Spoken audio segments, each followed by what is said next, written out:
All right, everybody. So, our last adventure was where you set off out into the wilds to search for the white lily. Traveled through the forest. It became a little strange about halfway through when it started to rain suddenly, and the rain tended to have some rust-like properties where it was deteriorating your metal, but you quickly covered all that up.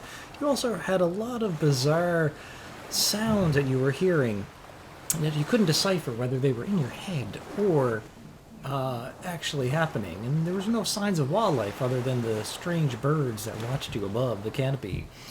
A lot of bizarre things happened. You came across a strange, pale, creepy figure carrying a net, which gave some cryptic warnings after you gave her some rations. And she went on her way. You made your way to the cliff edge, climbed down, or flew down, or various ways of getting down, and then you swam around the cove and into this area where it appears it's some kind of place of maybe worship or something along that lines for a maybe long forgotten culture of people, or just maybe it's just some strange modern thing. But either way, with that said, you seen the white lilies that you were coming after just in on the beach. But before you could get there, the strange Mother of Tides came up, and she had a few words to say with you all, and basically asked you, to join her in the abyss and become one of her people. Well, you didn't know that at the time, but that's what she was asking of you, to join her. But you declined. It made her angry. A battle broke out where you fought four strange creatures, or humanoids, called the Drowned. Half human, half plant-like sea creatures. And the battle was pretty fierce. A few of you dropped to zero, almost died. But with all the good healing and the good combat skills that you have, you got through it. And you were able to pick 7 lilies, Talbot. And I harvested 6. 6, right. Sorry, you took 6 out of the 7. You saved 1. And you guys also found 2 magic items at the end, if you remember. A bizarre lantern that was under the water and still going, that Jade pulled free. But there was a rotted old pouch, which you pulled out some grinning bone dice.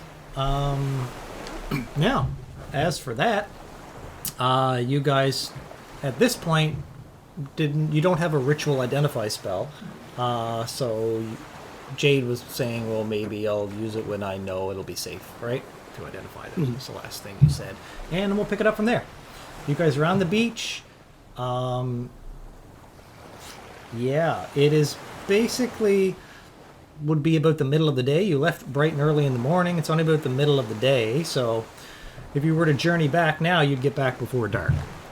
Okay, so I think we'll make our preparations to go back. Because we left the rope there so it would be easier to climb back up from the cliffside. That's right, yep.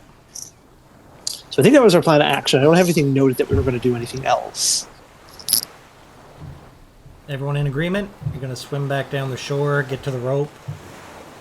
Is that the plan? Yeah. Okay. Sure. So, you do so.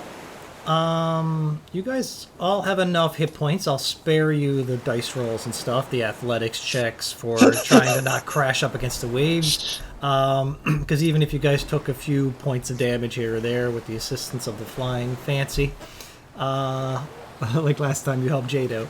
So, with that, I'll say you're able to, now that you're a bit more experienced by taking that route, you're able to get back to the rope, climb up it no problem, get back topside, and when you do now, you notice that the storm is no longer there. It's not dark and raining, and it seems like the storm has lifted. The unnatural storm that was there. implying maybe it was a bit of the pent-up rage that the Tide Mother had. But Perhaps. perhaps. But, and the plan is just hoof it back, right? Yeah, like, I mean, you just sort of, like, head back more or less the way we came. Okay. Well, you do so, and because I'm feeling generous, it's uneventful. You do not get ravaged by Uneventful? wild boars or packs of wolves. Falling snakes. Unacceptable. What about Like, that we're an creepy hour woman? out of town when a giant snake falls on her head. All right, fine. You And want to fight a crushes us giant all to snake? death. I'll let you fight a giant snake. Roll an initiative. Yeah. So, but they'll travel as long, and actually, maybe just due to the unnatural storm, like I said, there was no wildlife and animals, so at least half your trip was like a lot of wildlife was scared away, anyways, because of the unnatural storm. So it's only the second half, and by then you can get on the beaten path and the road and make your way back. You arrive to the grand city of Silverstone just as the sun is just about to set. It's almost fully down, and I will share this one because why not? And I will change it to nighttime. But otherwise, you guys, you head back. Where are you going to head back to? Well, you guys are pretty well very exhausted and hungry. You've walked for, good on 10 hours and had a combat, and yeah, I'd say at this point you're pretty exhausted. But you get back into the city. Where do you want to go? I would like to head to the cauldron just to drop off like those 3 of those lilies so that our pact is finished. And I'll go with them. Okay. And the rest of you? I think I'll go. I'm not going in, though. Yeah, I'll stay outside with Fancy. So, Very well. Does that mean you're going as well, Arkin? Arkin wasn't with us. Oh, right. With Arkin us. wasn't with you, right. Yeah, I'm not even there. Arkin is mysterious. Right. So, sure enough, you make your way back and you come inside, and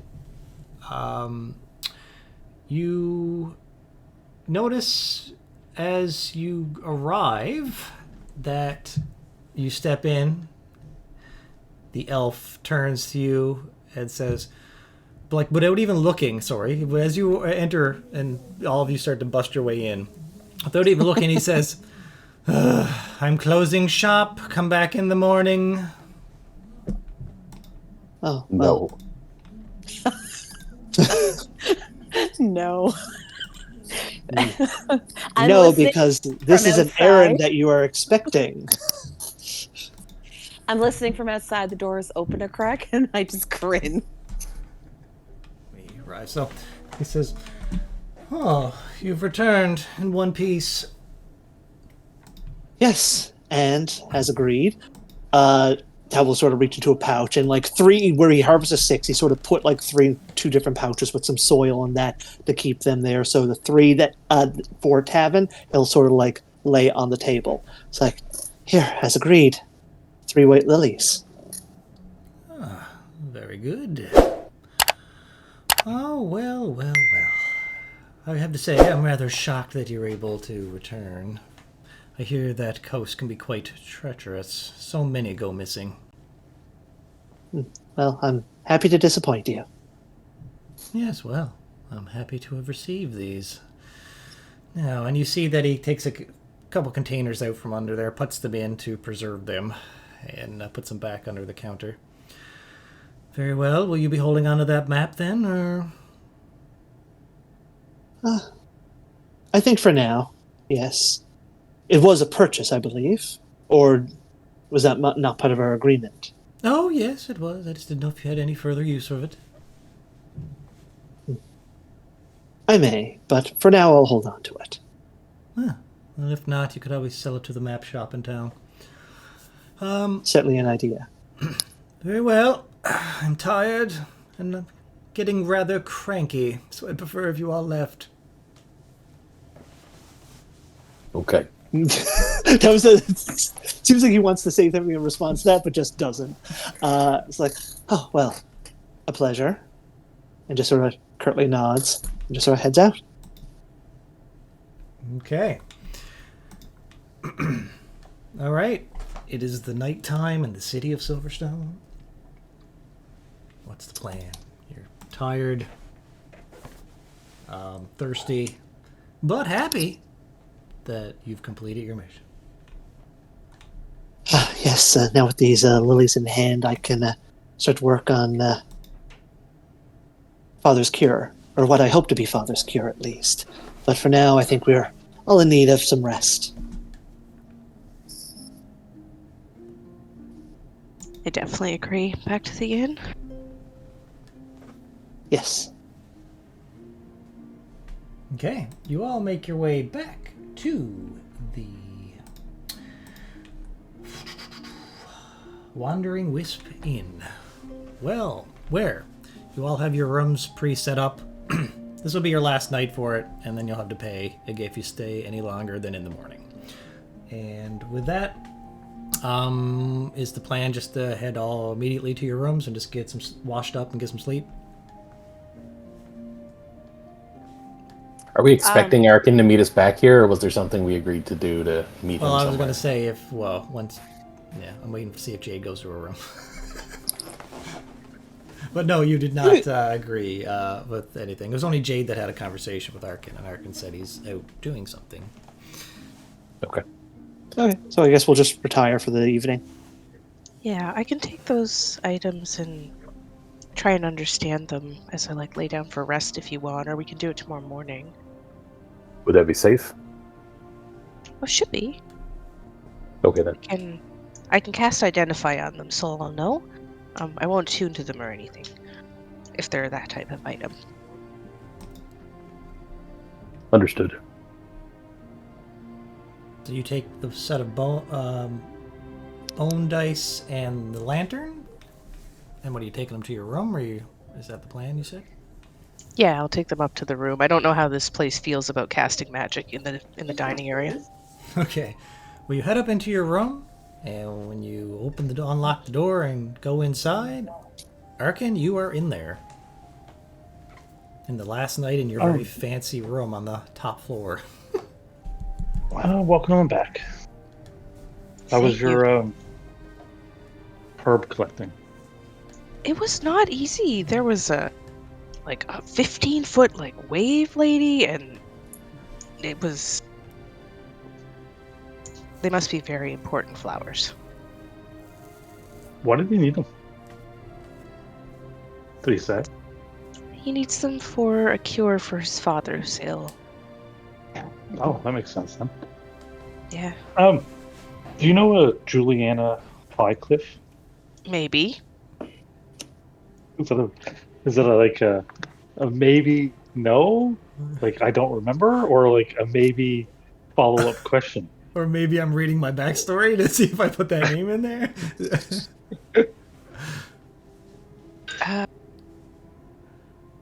I thought she might be the person who we embarrassed at the circus. Yeah, that's her. Yeah, Do you know her before that? I mean, I don't think well enough. I mean, maybe. She seems to be holding a grudge or something. This seems beyond or not beyond, but it just seems. Yeah, I need more time to think about it. But it's fun to ask if you knew her before that. She said some very hateful things. Yeah, she did. Anyways, you should get some rest. Okay. Before I do, I just want to identify these things. But I'll do after that. Oh, go for it. So I'll spend the 2 spell slots to cast Identify because I have them from today. Identify the dice first or the lantern? Lantern. Lantern? Okay, you identify it as the Lantern of Whispered Secrets. Is wondrous item uncommon? Alright, so this small hooded lantern glows with a pale bluish flame that never seems to need fuel. Now, so it has 3 abilities. Silent illumination. While lit, the lantern sheds dim light in a 30-foot radius and reveals invisible writing, glyphs, and secret doors. It has a murmur sense. When within 10 feet of a secret or hidden compartment, the lantern will emit a faint whisper that only the holder can hear. And it has an eavesdrop echo. Once per long rest, you can use the lantern to replay all of the sounds that were spoken in the room or area that it's in, as long as it was within the past hour.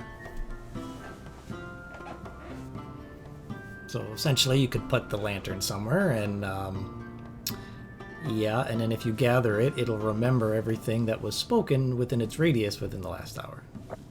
But you can activate that once per long rest. Hence the eavesdrop echo. Love it. So that's what that does. The Grinning Bone Dice. Wondrous, uncommon. And I will say that they are... You identify that it is cursed, but you do not know what curse. And it has a pair... It is a pair of ivory dice with skull pips. Warm to the touch. And when rolled, they clack with an eerie chuckle. So they have abilities. Gambler's Luck. Once per long rest, roll the dice. So you roll 2d6 as a bonus action. And on a total of 7 or 11, you gain advantage on your next attack, check, or save within 1 minute. In addition, this roll did not count towards your once per long rest restriction, because on a roll of a 2 or a 12, you have disadvantage on your next attack, check, or save. In addition, these dice will have no effect in the user's hands for 1 week. However, the dice can be given to a different person to use for full effect right away. And then, it has a third thing. On any other result, so other than a 2, a 12, a 7, or 11, any other result, you regain 1d6 hit points instantly. So, basically, yeah.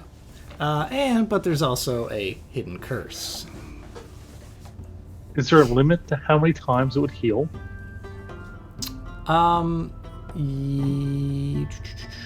Let's see. Because once per long rest, you can roll the dice.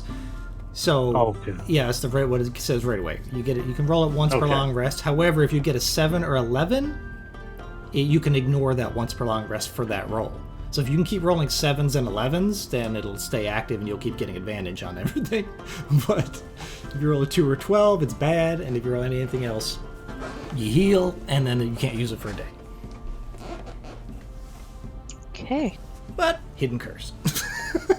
So Before I lay down, could I take the lantern around the room? Is there anything secret or hidden?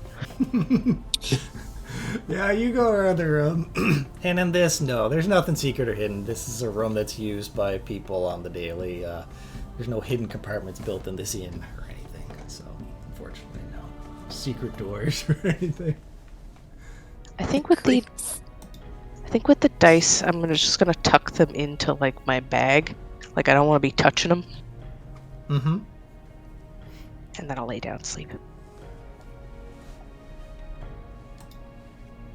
All right. Does everybody go to sleep? I don't have my own room. So, and True. there's a thing. So, Fancy will kind of like come up to Talbot and Fidwick.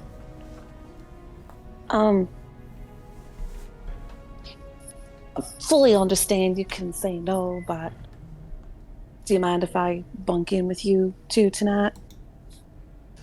Talbot's looking at Silence says a lot. No, Talbot's looking at Fidwick for a very specific reason, and just to sort of see like what is Fidwick's reaction to that question. Benwick is just staring off into space, like he does when he's not talking. He'll just look at you, focus, and say, "Fine." Like, fine as in you'd rather not say yes? Oh no, like I think you're fine to stay here. I think you'll be safe here for the night. So it's best that you stay with us. Thanks. I don't really feel like being alone. Thanks. So come on in. All right. She curls up at the foot of the bed, promptly passes out. Okay, and does everyone get a snooze?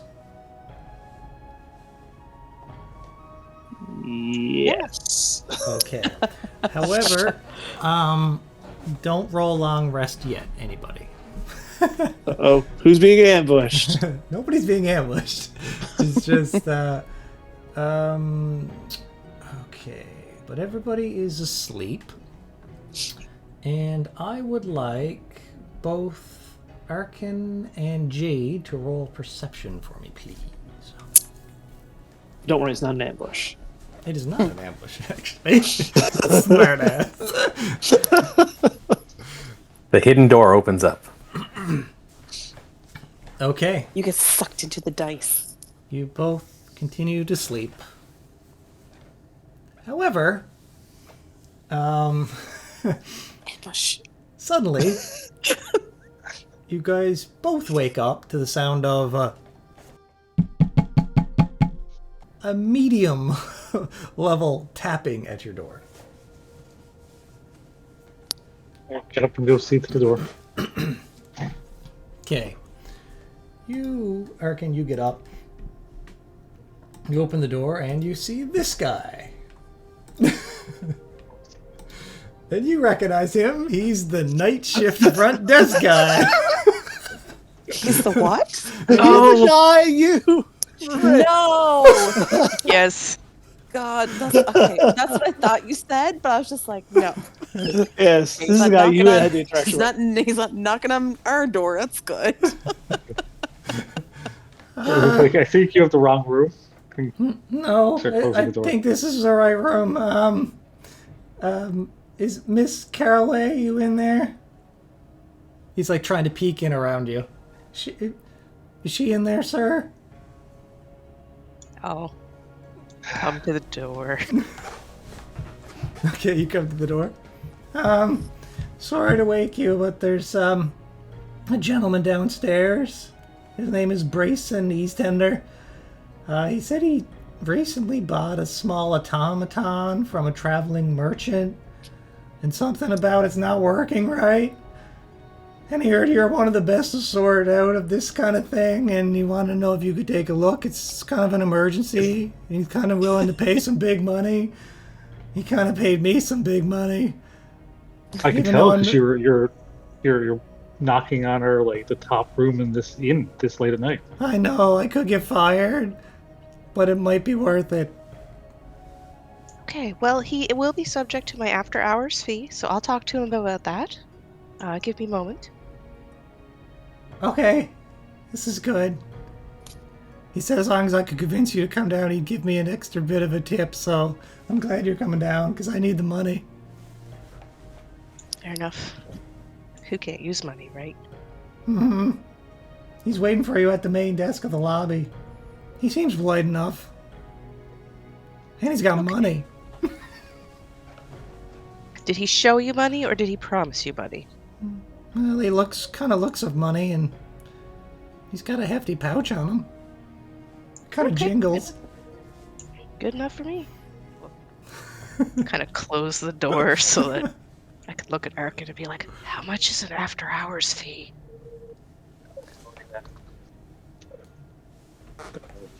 I'm going down too because I don't trust this at the moment. Okay. Oh, you're joining her? We'll see. Okay. So you Yep. both head down to the lobby? Yeah. Okay, you make your way down. You find a middle-aged merchant leaning slightly at the front desk. I will share an image of the middle-aged merchant. He's broad-shouldered with worn travel leathers and a genuine smile. The little hair he has left is dusted with gray, and his eyes carry the wariness of a man who's been on the road for far too long. He's like, sees you coming down around the stairs, and he says, "Ah, Miss Caraway, thank you for coming down." And he extends his hand for a warm handshake. I'll reach out to shake his hand. He shakes it and then says, "I know it's late, but I didn't want to risk breaking the thing worse by tinkering with it myself. Cost me a small fortune for my daughter's birthday. You know, it seemed fine earlier, but now it's dead still. I thought if anyone in this city could help, it'd be you." Yeah, indeed, I can take a look at it. It is quite late, so we can look at it with, of course, the emergency fee, but no problem. And I'll look to the front desk guy. Can I, like, put this on a table in the lobby? Sort of whether or not he wants to or not, that is what's happening. I don't see anything wrong with any... And as he starts to say that, the brace-in guy cuts him off. He's like, "Well, oh, sorry, wrong voice." He says, "Well, actually, my wagon's parked in the inn's stable here, just outside and down the lane. I actually paid a local tough guy to keep an eye on it to make sure no one lifts the automaton while I'm away. You know how it is. Shiny parts draw sticky fingers." I would like to insight check this fellow. Yeah, sure, give it a roll.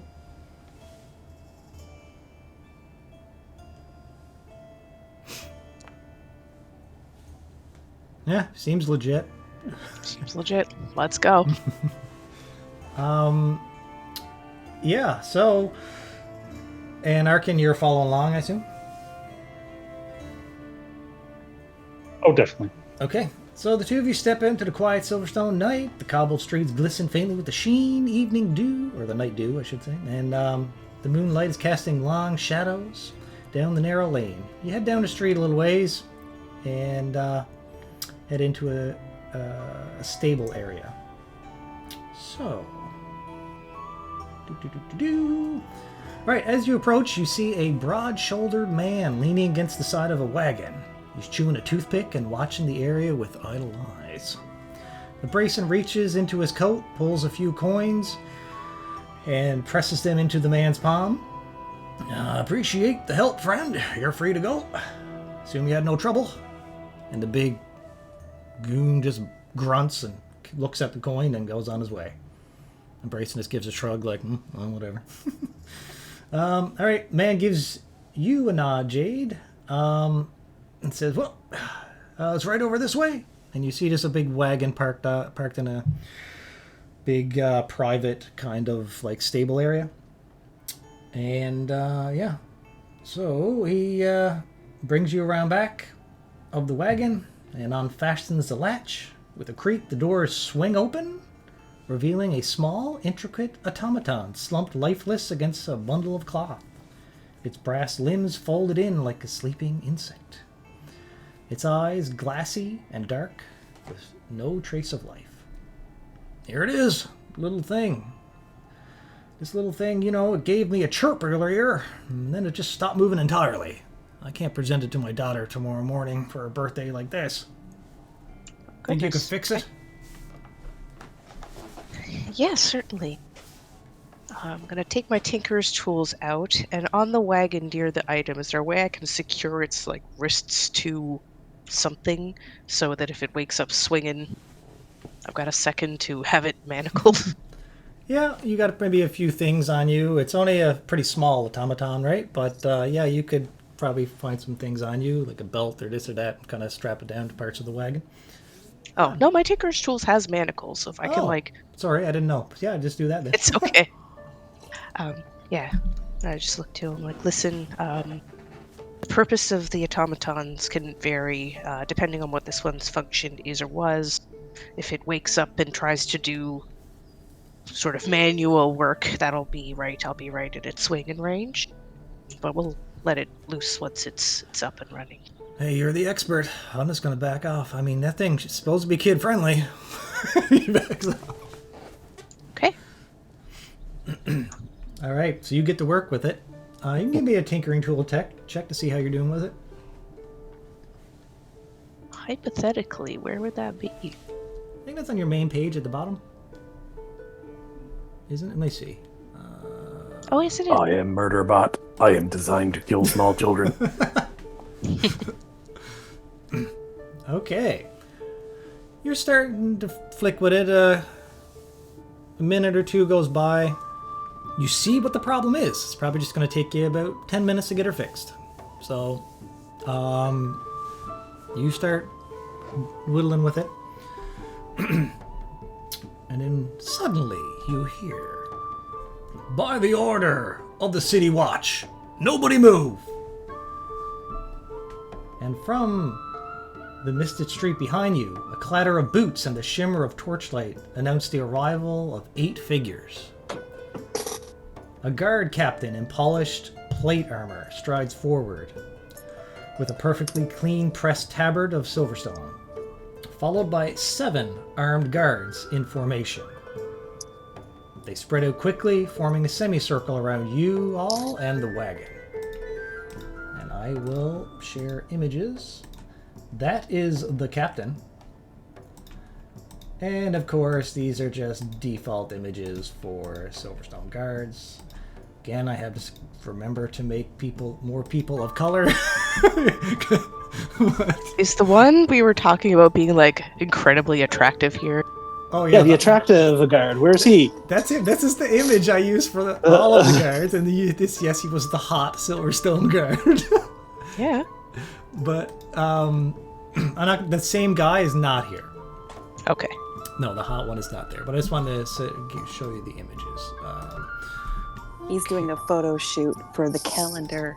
Silverstone Hard Guards. to know if the hot one's here. I don't know if I have to like try and fix myself. So, they all surround you. And Wagon and Brayson looks shocked. What's your initial reaction as they all swarm in and surround you? Anything? Or Oh, when they say nobody move, I just like lean back, stop tinkering, hold my hand so they could see him. The captain speaks with a practiced authority. He says, "This stable yard is now part of an active investigation. All individuals present are to be detained for questioning regarding the theft and unlawful sale of a restricted automaton.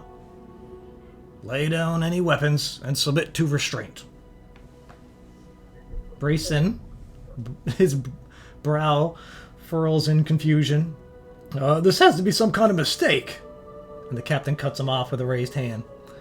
"You may explain yourself at the stockades. For now, cooperation is expected." And he's looking at all 3 of you. Just shaking my head, looking at the guy. Yeah. Captain, this man just contacted us to see if my friend here can fix something. We are patrons in this inn. The guy inside can attest that we just came down. No, that very well may be, but you will spend the night in the stockades and we will investigate further in the morn. Or you can investigate now by asking the guy inside. You're here now. You can just ask. Will you comply? He puts his hand on his blade. Can I roll anything, or do I just have to go with it?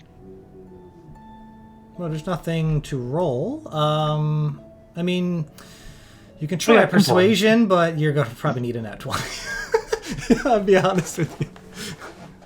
Are you rolling or no? No. Are you going to give it that shot? Like, I will say, the reason I'm not giving you a roll is you look at him, and he's just 100% intent on doing this, and he doesn't look like he's open to any talking, or he doesn't even want to hear your case. He has no interest in what you have to say. It's almost like he's carrying out a mission or a duty, and there's nothing going to change his mind. So, Brayson puts his hands up. What about the rest of you guys? Jade already had her hands up. Alright, so the guards move in with crisp efficiency. Cold iron shackles are clamped around your wrists. Their weight heavy and final. And then they also clamp around your ankles, a set of foot shackles. One guard begins to search Brayson, while the others take possession of the automaton and lift it carefully into a heavy case or bag that they have there. No explanation is given. And one guard, taller than the rest, he keeps his hand on the hilt of his blade the whole time, and he's watching you so closely to make sure you don't try nothing. So, you're led along with Brayson and the others down the lane and loaded into the back of a large armored wagon. The captain and the guardsman join you in the wagon as well. Its ironbound frame rattles as the door slams shut behind you, sealing out the city's pale lantern light. A barred slit allows only a narrow view of the street as the wagon lurches into motion. And Brayson speaks up, listen, it wasn't supposed to go down like this, and he gets cut off. Something changes. The tone of the guards seems to grow a little colder. Two of them shift inside the wagon. I'm going to say two for each of you, because there's two of you there. And before you seem to be able to react, they're diving forward to grapple you. So, would you like to try to resist said grapple from these guards?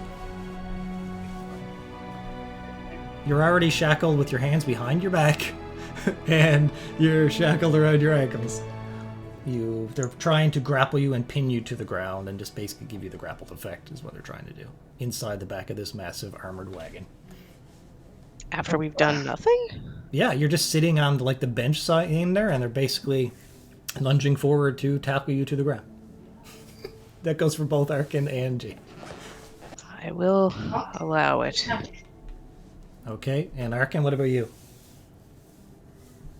Down low. Okay, so you get grappled to the ground. You got two sets of just regular guards pinning you down, so you're grappled times two, each of you. And you just go with it in a state of shock, I assume, because what the hell are these guards doing? All right, so rough hands shove you down to the cold metal floor. As they pin you down, you notice that one of the guards takes out a set of cloths carefully, delicately, and hands one cloth to another soldier. And both of them come up to you, and they put the cloth over your mouth and nose. As he goes to put it, walks towards me with it, I'm just going to say, Lady Highcliffe must have paid you guys a lot for this, hey? Okay, so the one that you say that to as he's closing in with the cloth, he just looks confused by that. You can roll a bit of insight in general to get a reaction of all of the guards as you say that. I can't roll anything at the moment. Oh, okay. Well, just remind me after. I can fill you in on it. So, con DC 15 saves for both of you, and you can't roll. Want me to roll for you? Your con is shit. Mm-hmm. Constitution saving throw. And I rolled an 8 for you. -1 is 7. Okay. Arkin, see what happens to you in a second.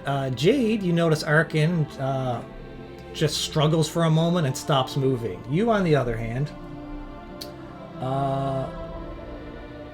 this acidic smell of some kind of strange chemical is the only thing you can breathe, and you struggle and fight. So I'll go back to you for if you want to do anything, but I will say each round that they're holding this cloth on you, you have to make more saves, and it gets harder each time. I want to drop limp. Like what Arkin did, I want to do, but I want to be conscious.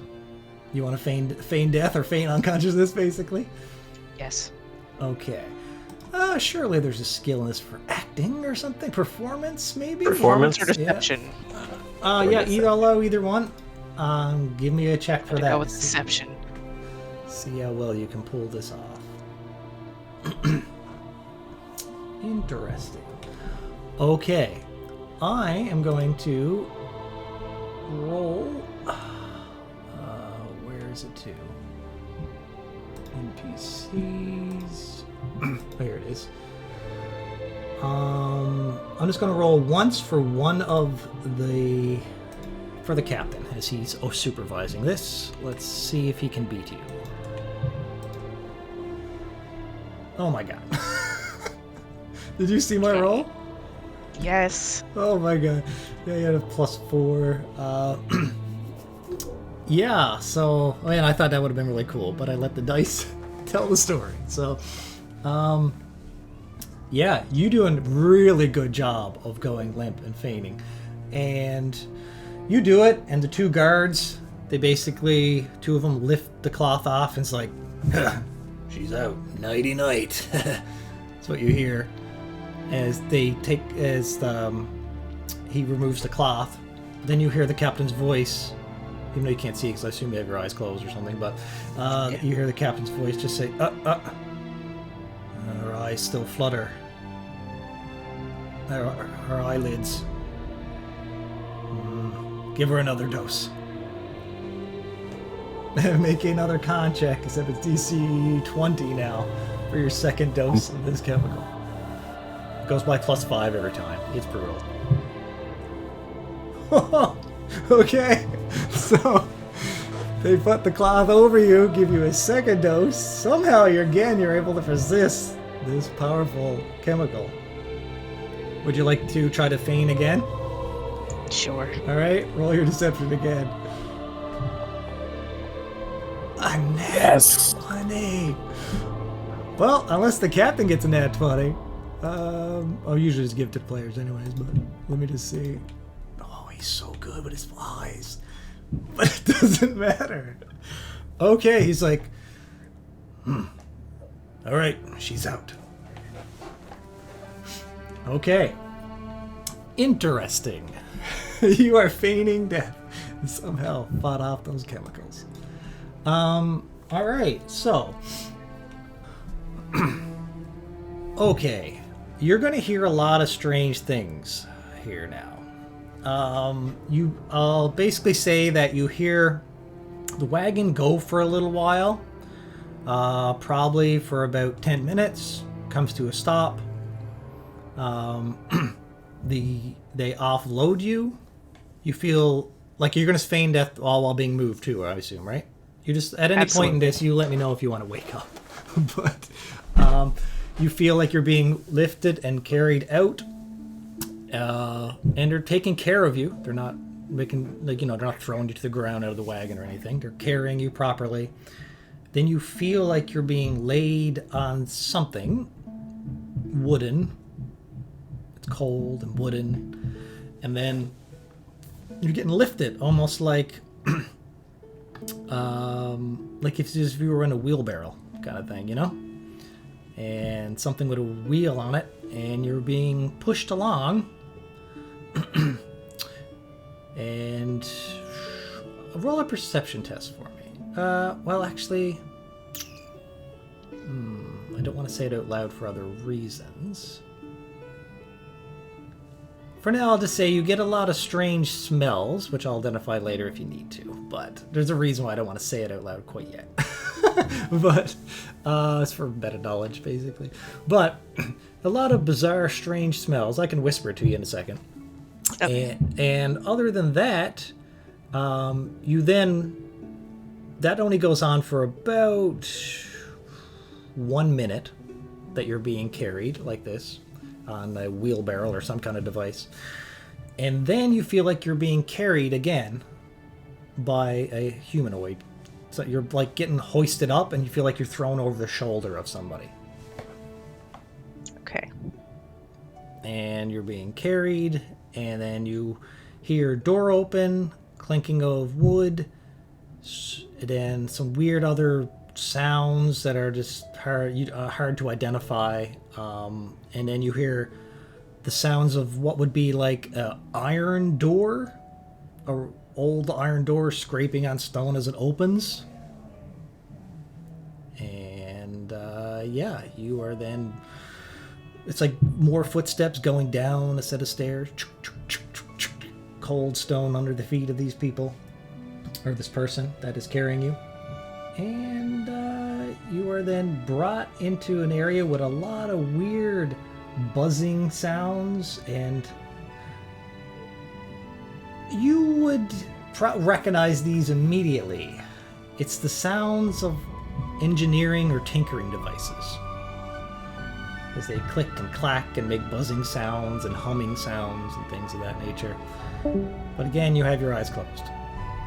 And you then feel yourself being held up against something cold and wooden, and then shackles are placed around your wrist and your ankles, and then you feel the other shackles that the guards put on you be removed.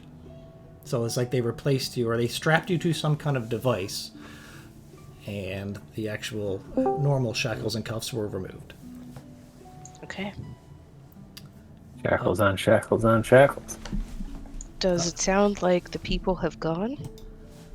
Then you hear the footsteps of go walk away and then walk back up a set of stone stairs and then fade off in the distance. Okay. Would you like to open your eyes? Yeah, I'd like to crack open an eye. Okay. Sorry, everybody else. I'll hop back to you shortly. Hope you don't mind. No, it's okay. Do what you need to do. Sleeping. Yep. You're having a good night's sleep, though. You're going to get that long rest. My wings were tired. Okay. You awaken in a place... Well, you don't awaken. You open your eyes in a place that feels more like a tomb than a prison. The air is damp and carries the faint scent of scorched metal and old blood. The chamber is half underground, with one wall of natural stone carved into the bedrock, and the others built from soot-stained bricks reinforced with iron bands. Thick wooden beams creak under the weight from above, and somewhere far above, a pipe groans with every gust of wind. This isn't just a dungeon, it's a workshop, twisted for dark purposes. A heavy iron work table dominates a part of the room, stained with oil, ink, and something darker. Blueprints are scattered across it, some torn, some pinned, most etched with mechanical diagrams layered over faint arcane glyphs.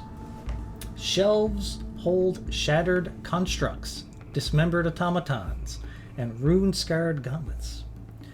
One wall displays incomplete blueprints of something massive, something mechanical, humanoid, and unfinished.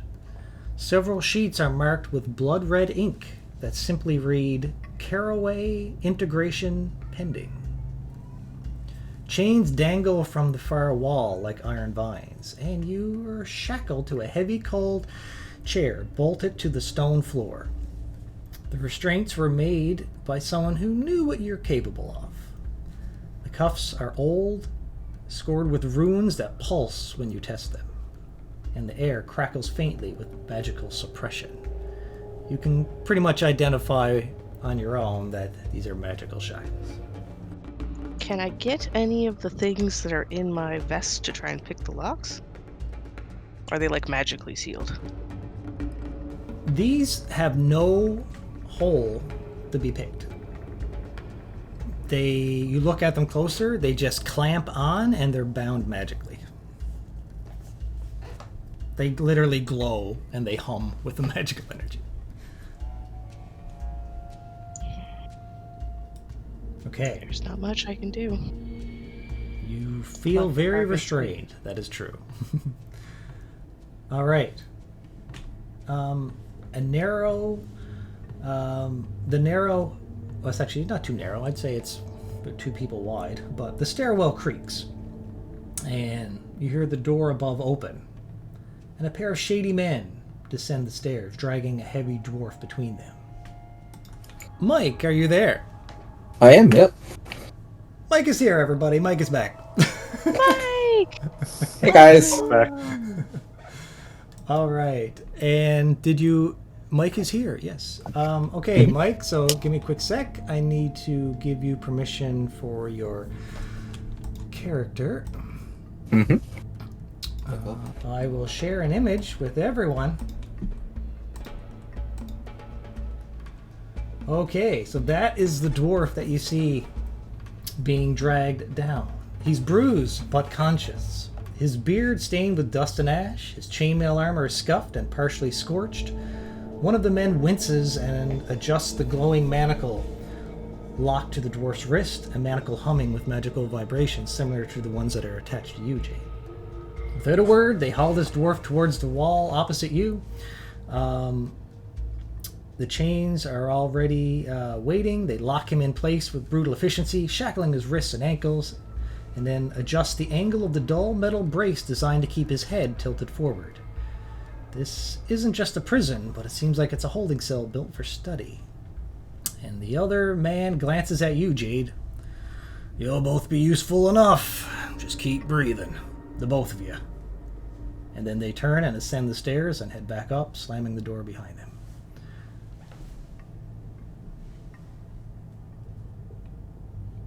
WTF.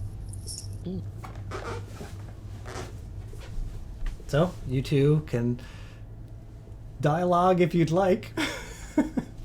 So, am I conscious? I thought you said I was unconscious. No, you are conscious. Just you are heavily bruised, so I'd like you to take 10... I'll say... Take 10 hit points of damage. Yeah. Off your character. But otherwise, you're just waking up from a groggy state. Josh. Time of the evening to you. Where are we to? What's going on? Somebody's weird prison. You, what was the name of this girl? Which girl? That's the GM question. The girl that hates me. Juliana Highcliffe. I can put it in chat if you'd like. Got it. Know anything about the Highcliffs? Have any disputes with the Highcliffs? That's why I assume I'm Highcliffs? here.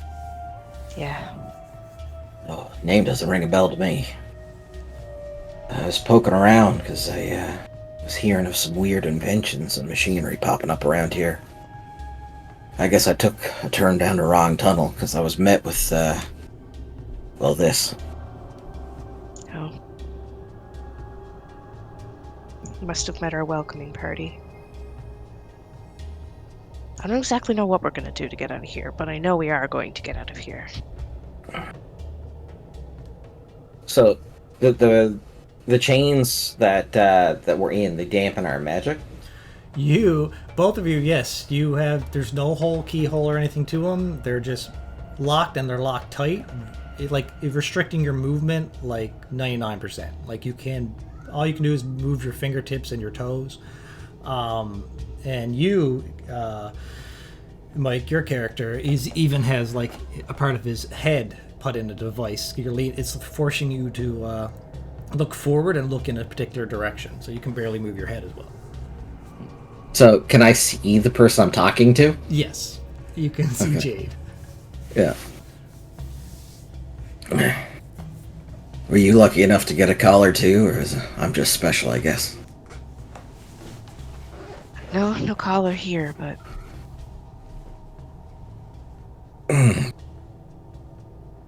Lucky me. Does the thing that's... Oh, sorry. No, continue. Does the thing that's on him look like it's also magical, or it's just keeping his neck that way? The neck device? No, it's just to hold his head and neck in a certain position. That one doesn't look too magical. It's the tight arm and wrist shackles, feet shackles that are preventing him from moving at all. Okay. When my friend wakes up, we might be able to fix the thing on Arkin her. is not here. That's why I did not mention him. Arkin is nowhere to be seen. So you got friends? I was taken with someone, but they didn't make it here. Well, hopefully he's just in another cell.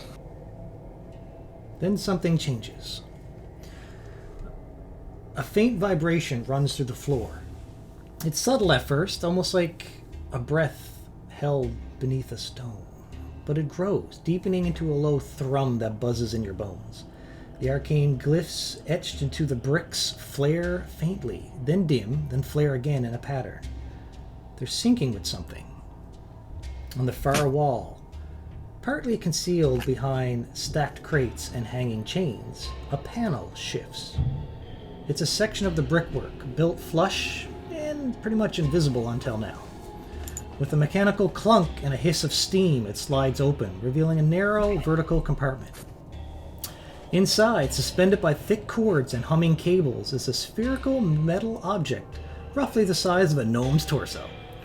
It's caged in a spiderweb of silver filament and rotating rings.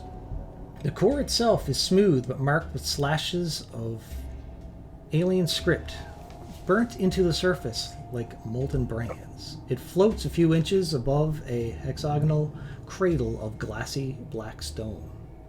Then it screams, not with sound, but with thought. A pressure crashes through your mind, brief and nauseating.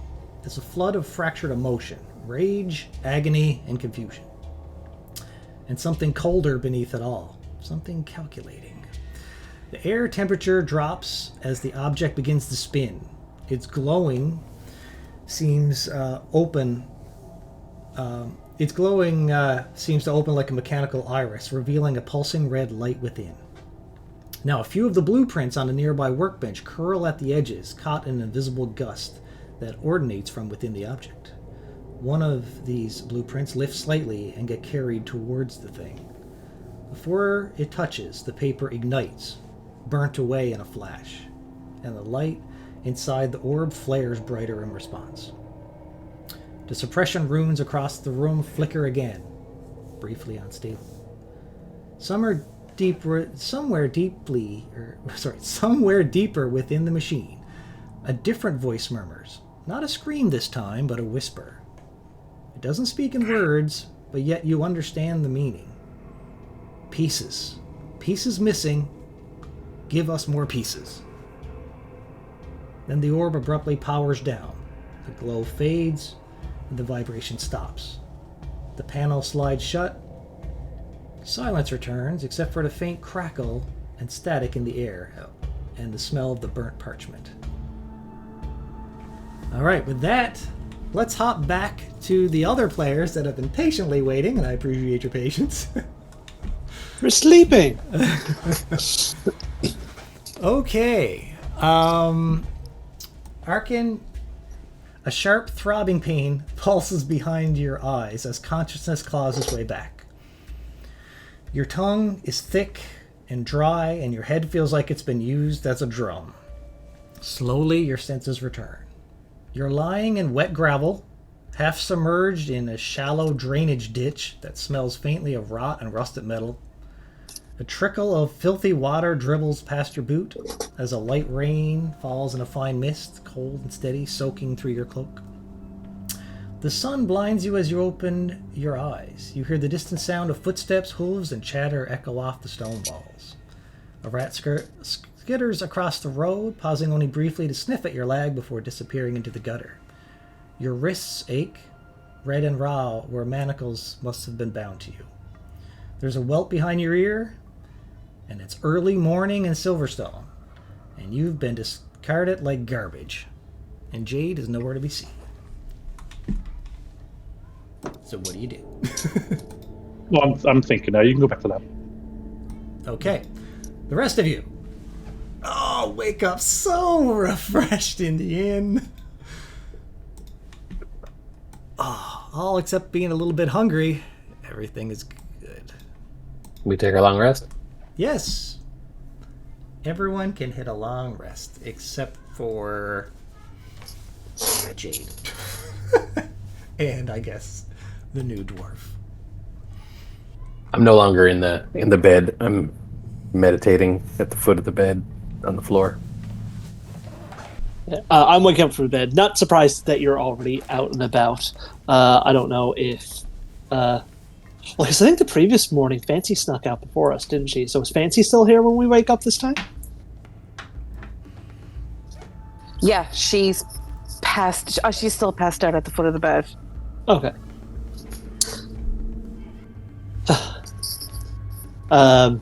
Speaking to Finwick, I'll be there like, we never had much time to chat about it last night, but these lilies, I think we're one step closer. It'll take a bit of time just to make sure everything will be safe, but I didn't think we'd find them so soon. Well, there's no guarantee that they'll do anything. I feel confident, but as I said, I'll do some more testing just to make sure it's safe. But for now, it doesn't seem like she saw anything that should concern you, so I don't think we have anything to worry about. Saw me run down the side of the cliff. Yeah, He hasn't but said anything about that. yeah, there's nothing to think of. So, but as I said, we'll just be cautious. I mean, I tried to stop her, but anyway, she can Just rest. keep an eye on her. Oh, I will. Don't worry. We should go. Yes. How are you feeling this morning? Fine. Good. Should we wake her or let her rest? What are we doing today? I'm not sure. I mean, that was my own business. We can certainly check with Jade if she has any business there. See what she figured out with those items that you and her found. Yes, that's a good idea. Let's go see what they are doing. Yes. Wake up the fairy. Let's get breakfast. Okay. So I'll go over, gently nudge the sleeping fairy. 5 more minutes. I roll over, pull up the blanket. Well, if you wish. Well, we're heading down to get breakfast all the same, so you can meet us down there. Wait, what? I just sat up straight in bed. Oh my goodness. I didn't mean to sleep in. Oh, I'll just be going. And I just hop out of bed, grab my Well, stuff. it's fine. I mean, there's Nope, nothing she's pressing. gone. She's gone. I get out into the hallway. Yeah, I just kind of like straighten myself up in the hallway and then go downstairs. Okay. Arkin. I'm good. I just want to hop back to Arkin for a sec. Hold that thought. Did we catch the name of that guy who showed up to the inn with the automaton? Did he say it? Oh yeah, he fully gave his name. It was. I'll put it in chat if you want there. Okay. And the guard captain too, please. I don't think you got his name, did you? We did not. Okay, I thought it came up. That Never mind. is. I think it came up on the chat, but it was never spoken. Yeah, because I rolled the Oh, dice. okay. Because I rolled the dice for him. But yeah, that Brayson was the merchant. Who? Gonna head back to the inn. Okay, that's what I was curious of. If they're going to meet you at some point, or if you were going to be. Okay. Go ahead. John, I can assume there's always conversation. Like there's not conversation. When she identified the things last night, did she mention to me what they were? Yes. Yeah, Okay. I guess Jade told you. Gonna head back to the room. Okay. All right. What were you saying there, Steve? I was gonna say when we leave the room, I was gonna tell Talbot to go get breakfast, and I was gonna go knock on your Arkin and Jade's door. Okay. So, Talbot, I guess you head on downstairs. Fenwick, you go over. You go to knock on the door, and you notice it's slightly ajar, like as if somebody tried to just briefly close it, but it didn't fully close. So as you knock, it just swings open, and it's empty. The bed sheets are pulled back, not made, but otherwise, everything seems normal. I'm gonna call it to Jade. I don't think Arkin is around. If he's back, I don't know. So I'll call it to Jade. No answer, clearly. Nope. Is there any of her stuff left there? Does it look like they've checked out, or does it Jade? look like... That's up to Jade. Jade, did you, when you went down there, did you just have all your normal gear on you, probably, or...? No, I left my pack. Remember how I said I didn't want that stuff with me? So my pack is there, the lantern's there. I had my tinkerer's tools with me, but those are probably in the stable unless someone picked them up.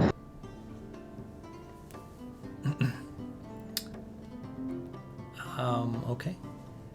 So I'm gonna pick up her pack and take the lantern, and I'm gonna go down to the main kitchen, or to the dining area, because the door was left open, and if it was closed, I wouldn't have taken it, but it was left open, so I'm gonna take it down and meet up with my friends there. okay. So Fancy and Talbot, you're down there. You're probably finding a breakfast table, I would assume, as usual. Yeah. Getting ready for that. And about 2 minutes later, you see Fenwick coming down over the stairs. I will point out that you see over in the far corner of the room, you do see the nerdy night shift guy. Looks more panicked and worried as usual. He's always panicked and worried. And he seems to be in some kind of intense conversation with the owner of the inn. But they're off to the far corner having some kind of heated discussion. But as you also notice that, Arkin, you come waddling in the main entrance of the inn, and unless you did it, I would say you're looking pretty rough, covered in like ditch dirt. Well, that kind of always looks rough. Okay, he looks a little more rough than normal as he comes in. So they're sitting at a table, right? Yeah. Well, I haven't gotten to the table yet, because if I No. did, I would have said something about Jade. Fenwick's just coming down over the top of the stairs. You can see he's about to enter the kitchen area. It's only the other two at the table, and you're bursting in the door. Okay, so I'm gonna look around the room and look over, see the nerdy night shift guy, and I'm walking straight to him. Okay. You make a straight line for him. And Fenwick, you said you're... I'll go to the table. I'm gonna lay down Jade's pack and the lantern and say, the door was open. Her stuff is there. She wasn't. Is that Arkin? He just arrived. He's looking a little worse for wear, and he's headed straight to the young kid. Something's up.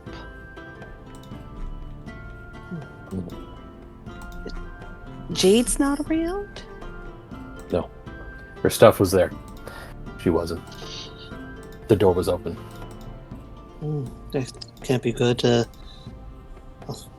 Arkin clearly knows something or has an idea of what's going on, so I guess we can see what's going on with him and that fellow. He looks aggressive. This is going to be trouble. Okay. I'm going to lay down Jade's stuff at the table, and I'm going to head towards the direction that Arkin is heading towards. Cool. Well, I'll let Arkin get there for at least a few moments. Obviously. Yeah, before yeah. you get there, but yeah, perfect. All right, Arkin, you make a straight line for the two of them who are in a heated conversation in the corner. And so I walk over to him, like I'm walking at a fast pace, and I get a couple feet away. I'm listening like you, and when I get close to him, I'm gonna shove him up against the wall, rather weakly because I'm not strong, but he's a kid. You're stronger than him. I'll say that. Exactly. He's like a 16-year-old Poindexter nerdy guy. You know? Oh, it doesn't matter to me. And I'm just gonna yell at him to tell me what he knows. Yeah. You slam him with ease, and he looks shit baked. Now, as soon as you do, you get him up there, and I won't even make you roll. You have him fully intimidated at your will. But the moment you slam him up there, instinctively, Lozana, the owner, reaches out and grabs you by the wrist and is trying to pull you free. Pull your hand free from choking him. Or whatever you're doing to pin. Are you pinning him or choking him? I've never really planned to hold him there, so she grabs me, I'll let her kind of move it. Okay, she does so very fastly and firmly, like she's coming to the defense of him. And she says, "My friend, let him go." Were you in on this too? In on what? Well, my friend and I were kidnapped last night, almost directly from the room upstairs, because he came and got us. Well, that's exactly what we were having the conversation about before you interrupted. You're welcome to So, join, yeah, but... Were you in on it? No, I'm absolutely not in on it. I'm trying to find out what is happening. And I'm questioning my employee here before you interrupted.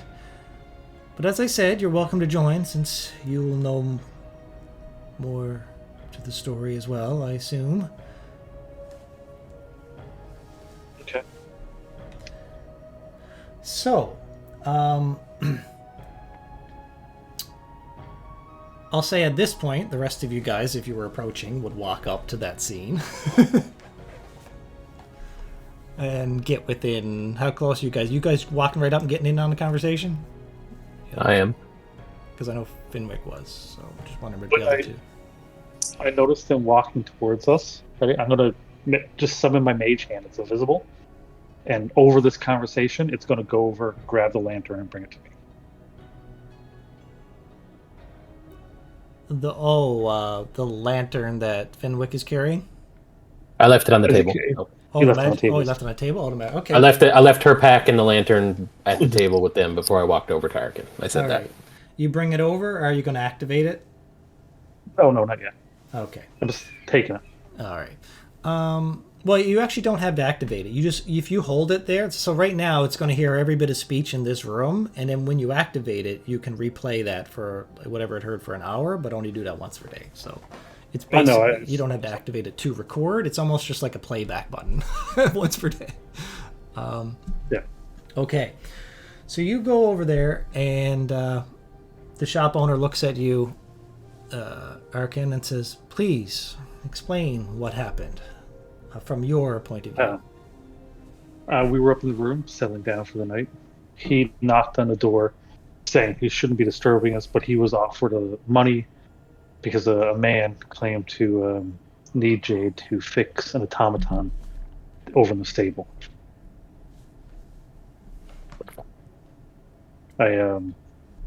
Brayson East Tender claimed he bought it for his kid. I'll look to them and say Jade's been taken.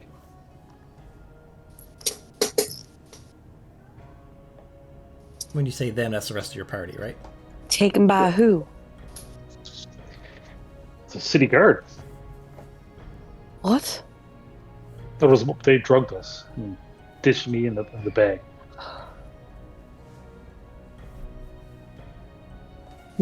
Well, why didn't they take you as well? I mean, wouldn't you be a major witness to this incident?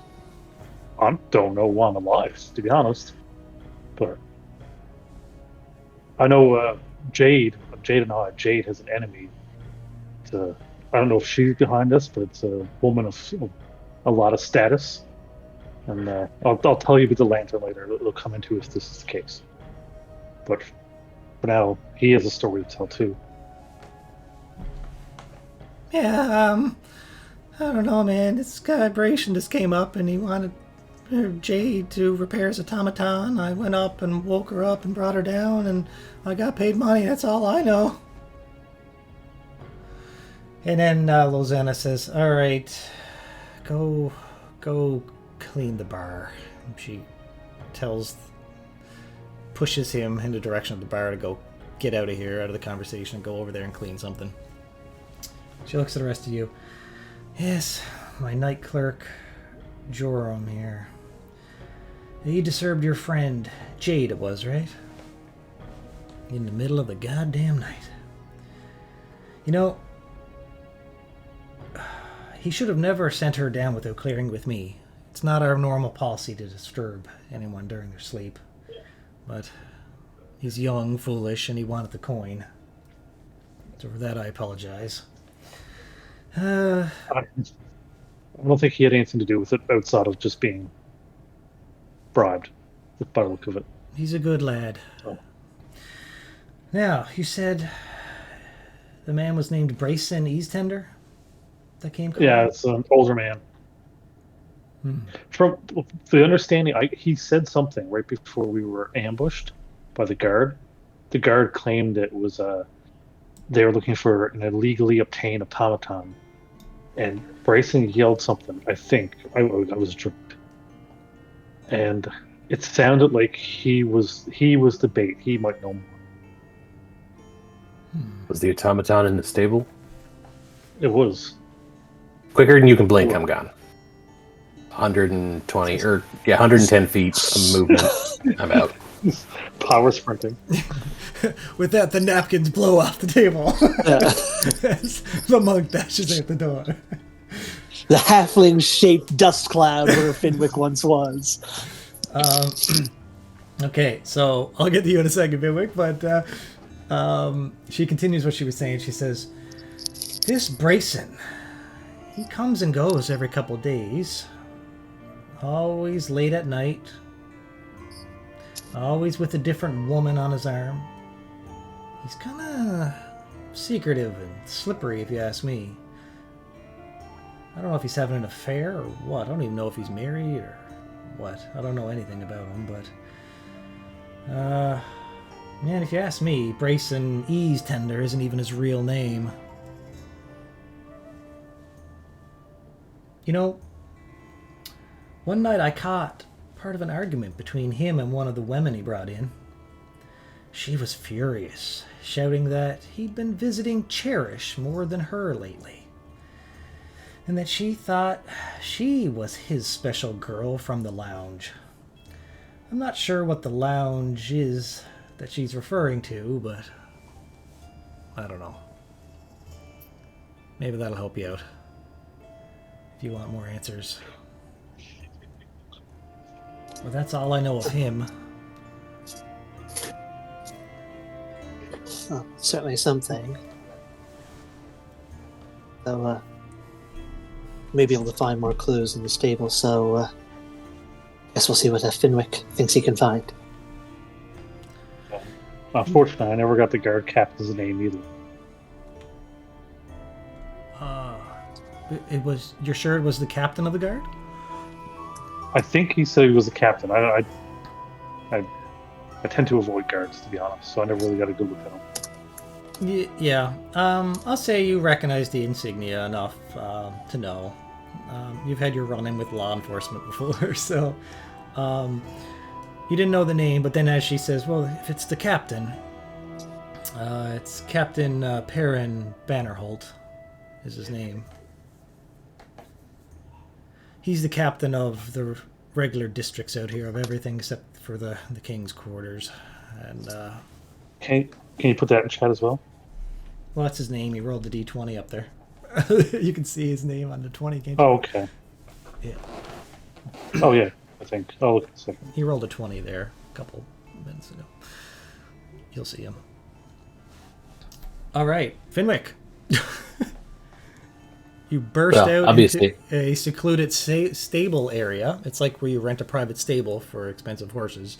When you run in there, you run so fast, a little bit of hay shoots up around your feet.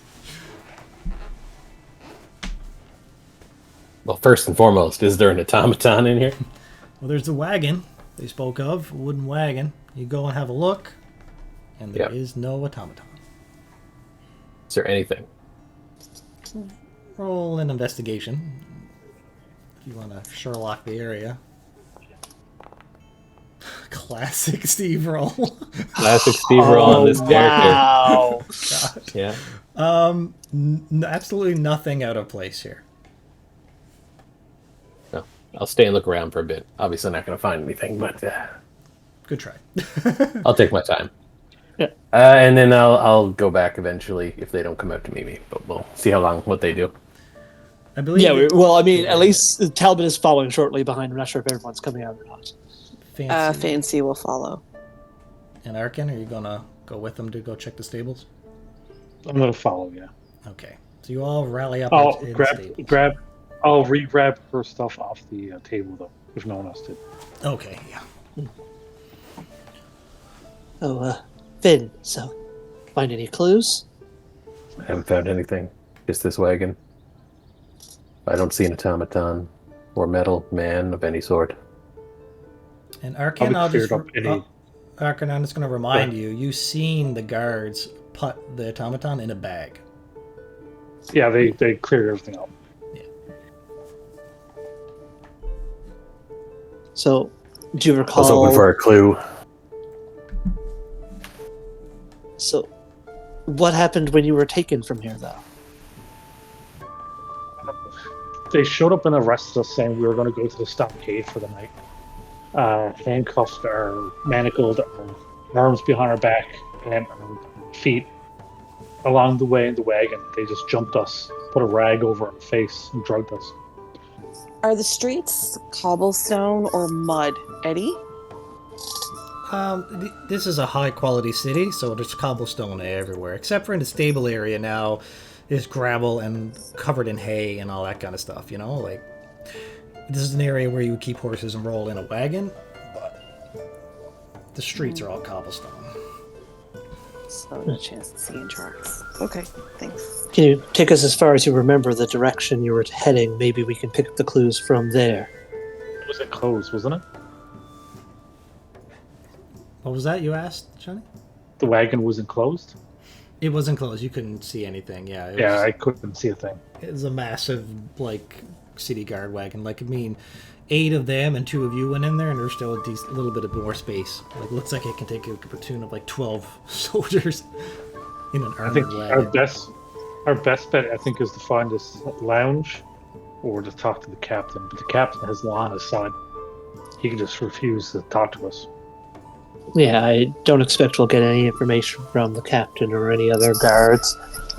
I mean, there is this lounge, and other than that, wherever you found yourself this morning, maybe we can work our way back from there. So, a bit of information for everyone here. Jade, do you remember at the carnival when there was a woman of status? Were they there for this? Yeah, they were there. Yes. Yeah. I wasn't. I was on stage. Yeah. Yeah. So I looked into her a bit last night because she said some pretty rough stuff about a friend of ours and Jade. And he seemed to have a lot against Jade. So a woman of status might have that sway over the guard to nab her up. I'm going to reach into the bag, take out the 2 dice. These explain the rundown of it. You roll them, and you can have better, not so good, heal, but they're cursed. Just saying. Nobody wants. And they don't need a Don't know tune, what the curse and is. you can hand them Yeah. around. Yeah, they get But around. they're cursed. And, but they're cursed. Just saying. Everybody wants these. But the lantern, it can record people. And at the moment, I might use it to try to record Lady Highcliffe to see if she can confess to some of this. So if anyone wants it after that, you guys can have it. But at the moment, I'd like to use it. Would you recognize the guards if you saw them again? Not the captain, but any of the low level? Honestly, I don't really look at guards. I have a bad history with them. I usually kind of just shy away from them. So when you were being apprehended last night, you don't believe you would recall the presence of any of them at that time? But anything about him really stand out at all, Eddie? Outside of like generic haircut, you know. Well, it was 7 regular guards of different races and genders. One was a woman. But that I don't said, know how common women guards are. that but one was said, indeed a woman. if you do meet a guard, I'll let you roll an intelligence check to see if you can recall if that was the one or not. I'll keep an eye out to see if I spot anyone. If we could isolate one of the lower ones, we could make them talk. I have experience. With that? So I think that might be our quickest way to locating Jade, like, while looking for this lounge to learn more information about Brayson may eventually get some information. I feel it's a very timely endeavor, and time may not be on our side. It may not be.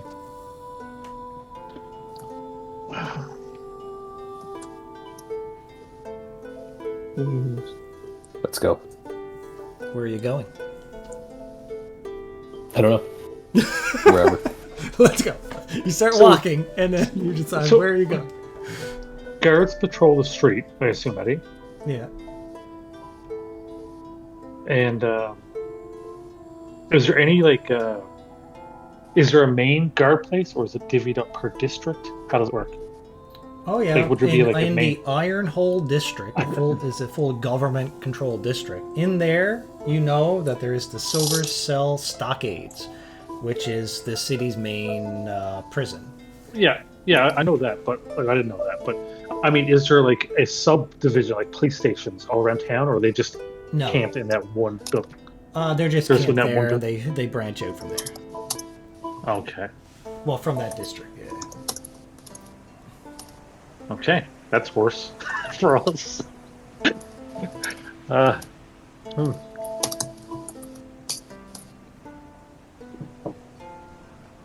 so just out of character, I'm just looking at our options. So we could try to figure out information about this lounge, to get information on Brace, and to see if he has potentially any information leading to Jade, or to try and locate any of these guards and coerce them to get us information regarding Jade. I'm just trying to see if there are any other options that we have here. Just sort of like, for my own sake, seeing what we can pursue. I'm looking around for... are we staying in one spot, or are we walking somewhere? Because we said we were going. I'm just walking. Because I don't like to stay still. For like, we don't have any destination at this moment, because we don't know anything where to start for this lounge place, except for a name.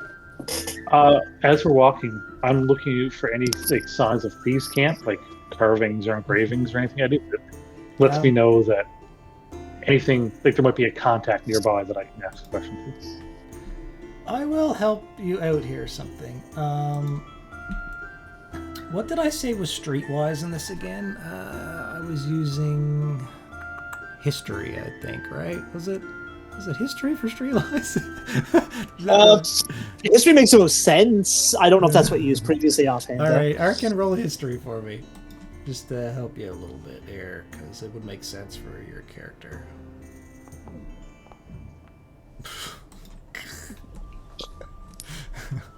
Okay. Nope. And what was it said you were looking out for, Johnny? Thieves' camp stuff. If anyone's speaking thieves' camp?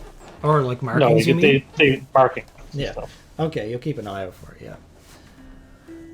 Didn't backgrounds used to have little things, or did they get rid of those? I don't know what you mean. Yeah, I'm pretty Acolyte. sure they had something, yes. Like Acolyte used to have, like, you can go to your church and get, like, room and board for when you travel. Yes. Yeah. Do they still?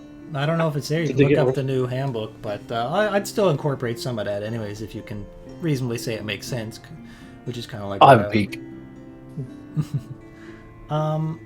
Okay, well, as you guys try to decide between whether you're going to, I guess it sounded like, investigate the guards or find the lounge. I think I'll hop back to the other players for a moment, if that's cool.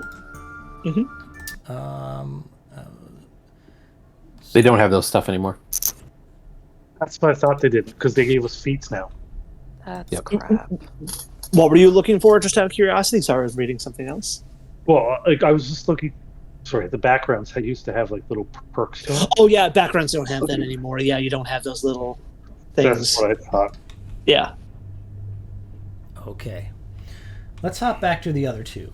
By the way, in tonight's session with the split party, I hope you don't mind hopping back and forth, but, you know, I wanted to make sure we didn't keep it all secret and go in separate chats, because then you guys be like 15, 20 minutes with listening to nothing. I was like, I'd rather you guys just role play that you don't know what's going on the other end. You know what I mean? It's no fun to be sitting in the dark all night. All right, we'll return back to our other two captives. All right, so the door creaks open once more, but this time it's not the mercenaries who enter. The figure that descends the steps is no brute. Small, hunched, and swaddled in layers of soot-stained leathers and bronze-plated gear, a gnome moves with an erratic shuffle, half limp, half dance.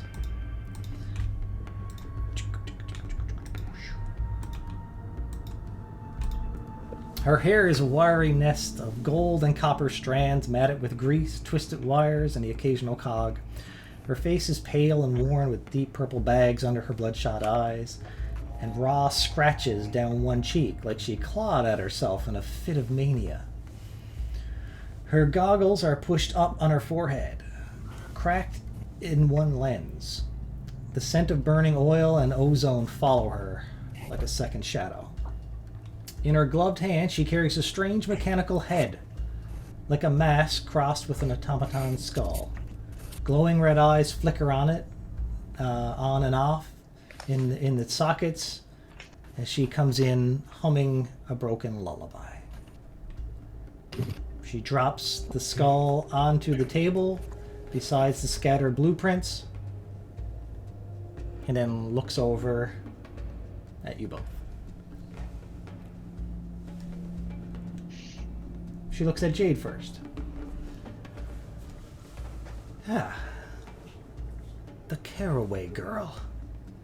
They said you'd be taller. No matter. The blood's what matters, not the posture. As she tinkers with something on her desk. Just glancing back at you, Jade, and then looking back at her contraption.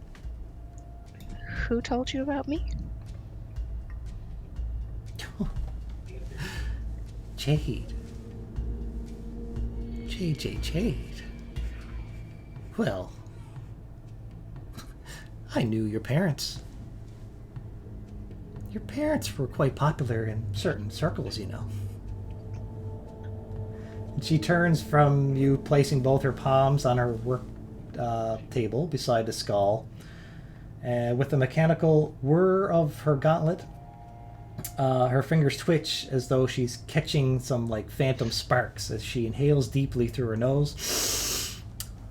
The breath rattling like someone savoring the scent of roasted meat as she smells the sparks coming off of her little contraption.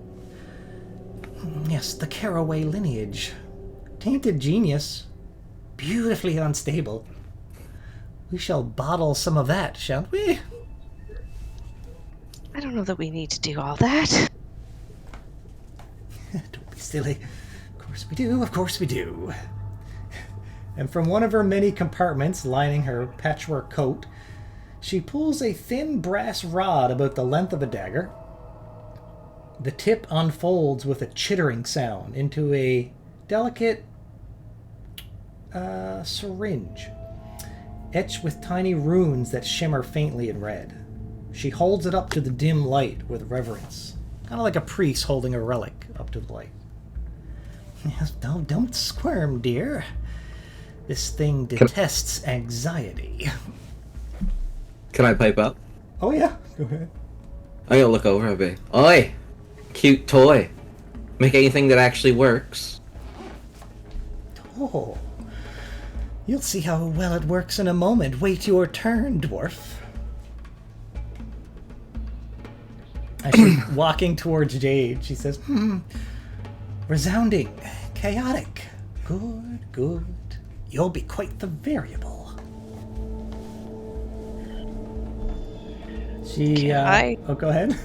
Can I make my armor be armor right now? Rather than just have it be tucked away? What do you mean? Are you wearing your armor or not? Oh, I'm always wearing my armor. It's fused to me. I can't take it off. Yeah. But you have a suit of chainmail, right? Yeah. So when you say be armor, what do you mean? Like, I'm confused. So it kind of functions like Iron Man's armor. Like half the time it's either there or doesn't look like it's there, and then it can go into its two forms. Oh, really? So that's what I mean. Yeah. Okay, so do you appear like you don't have armor? Is that what you're saying? And then you can make it appear? Yeah, kind of. Oh. That's the function of the armorer, so it's a little bit more stealthy, and that's why the infiltrator mode and the other one are like bulks up. Oh, you want to activate your armor? Is that basically make your suit come out? But that I don't know if it'll work with the gauntlets or with the thing you've got on my wrists. Yeah, but also side note, well, you had a suit of chainmail, but I assume that wouldn't cover your face, or do you have custom armor that fully encases your body, like Iron Man, but it's made of chainmail? Like, because you buy a regular suit of chainmail, right? So wouldn't cover my face, no. Okay, but yeah, if you want to activate your armor, let me think, it would work. I'd let you activate your armor if you want. Okay. I'd be okay with that. All right. So your suit of armor appears around you. The shackles, it makes it even more tight and tense on your wrists because the little bit of armor you'd have around your wrist now puts a lot of pressure on your wrist, but it doesn't break these magical shackles when you transmute or transform your armor. She stops. Nice trick. She's like eyeing you closely, leaning in, looking around you. So what parts of you are exposed? Like what flesh parts are there? Probably my face, my hand. Okay. I don't know that what I've done is going to help me, but that's what sounds like it makes sense. Okay. All right. Well, with a hiss of steam and a click of a pressure valve, she plunges the needle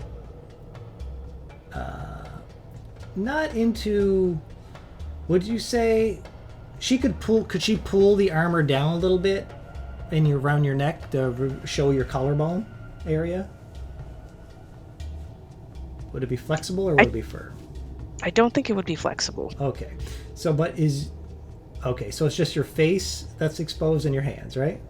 Yeah. Okay. She looks at it. She tries to tug down on the neck part of your armor. It doesn't give. She's like, oh yes, stubborn you and your magics. Well, what do we want? Do we take it from the palms or do we take it from this pretty face? As she rubs the device along your cheek. You're not. Can I try to cast a spell? You can try. Does it require any hand movements? Because if so, you can't do it. If it has to be verbal only for you to even try. Because semantic or whatever, you can't move your hands. Okay. Well, nope. It doesn't look like I'm casting very much. Okay. Well, with a hiss of steam and a click of a pressure valve, she plunges the needle into your cheek. The pain is immediate. The device seems to suck rather than draw, and with each pulse it emits a soft chime as it seems to be filling. A vial at the base glows slightly as the blood inside seems to be pulsing with small sparks of light. She literally jabbed your face with a crude instrument that's like sucking the blood out of your cheek. Slower than I want it. Blasted armor you have. It's going to take longer, but it'll be more painful. That's on you. You kidnapped me. This is on you. Well, I suppose it is.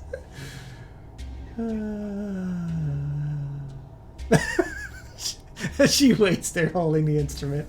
Some moments go by. She withdraws the instrument with a wet pop sound as a trickle of blood slides down your cheek onto your chest. She doesn't stop though. She just goes and replaces the vial, then sticks it back in your other cheek and does it again. 6 samples minimum. Maybe 7. No, 8. Have to account for interference from the binding spell. So, time passes as she drains 8 vials of blood from you. How big are these vials? Quite hefty. Are they like 20? Are they like 2 mils? Or are we talking like You're- 5 to 10 mil vials? You're That's- asking that could be a Mills, lot of- like Eddie knows. I Come know on, Mills. I could base it. Your wife is a nurse. Come on now.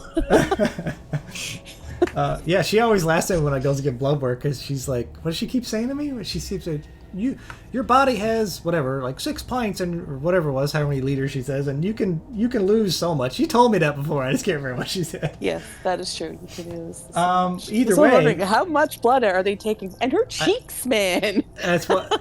Yeah, and so I'm just laughing. no, but yeah, it's slower than they want it. They were going to hook it somewhere else where it would come out faster, but Jade Poor has her Jade. magical armor. God. So the process is slow and excruciating, but as she takes 8 samples, this enough that you gain a level of exhaustion from blood loss. Her Poor head then Jade. snaps Very, very- over to Angus. Oh, sorry, Mhm. well, the dwarf, because you guys don't know his name yet. I was thinking, who the hell's Angus? All right.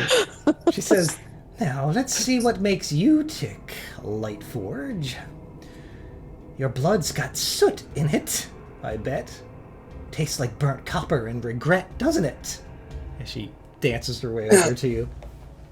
I just spit at her. I'd be like, the only thing I'm regretting right now is what you just did. She leans into the spit, so it hits her right in the face. Oh, a free shower. It's been a while. Looks since I like you had could of use those. one. Oh, yeah, indeed. No, who's got time for that? Oh, as she looks over your body. Don't worry, dwarf. I've cracked tougher alloys than your skin. Now, where? And where your head is kind of forced out, and a bit of your neck is exposed. With a jagged twist, the needle dives deep into the artery of your neck, locking with a metallic snap. Blood pours into a spiraling glass tube that spins slowly as it fills. As she takes 8 vials from you as well, and you gave a level of exhaustion from blood loss, yours comes out much faster as she stuck it in your neck. She takes out a small monocle and looks at your blood closely in one of the vials. Oh, that's interesting. You've been tampered with, haven't you? Lovely. Lovely. The boss wants a full spectrum on this one.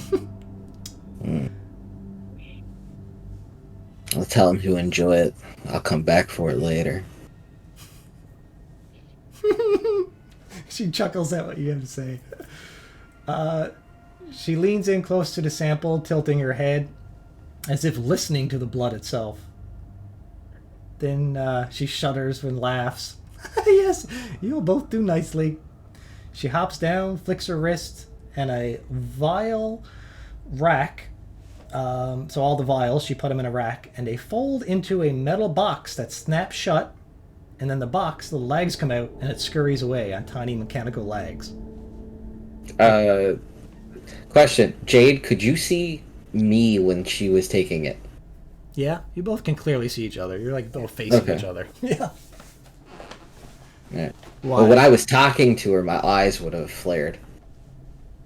Oh. Not like a normal flare. It's like smoke started to come off of them. But it was like for a minute, and then after he spoke, he stopped and it went away. Did I get a rest? Or no? As time is going by here, you'll get your rest in a moment, but you're still gonna have the level of exhaustion with the rest, because it's Okay. all kind of happen around the same time. You know what it's like being sleep deprived and tortured, so you'll get a bit of a rest, but you're still gonna get a level of exhaustion. You know how everyone does on the weekend? Yeah, you know how it's like being tortured. You know what it's like. That's how these The things most work. casual thing in the world, Eddie. You know, Are you speaking from experience? Maybe. Oh my god. Okay. So the little mechanical case of vile blood runs up the stairs into the distance. She then returns to her table, humming again, and you both feel weak and lightheaded, but you can talk amongst yourselves if you want while she's busy at her table. I have one verbal only spell. I'm going to try to cast it. Okay. I'm gonna look over, and when I look at Jade, do I look like there's just a bunch of puncture holes in her face? Yeah, pretty much. Her cheeks are kind of mangled. I'll be like, don't worry, lass, we'll get you out of here yet.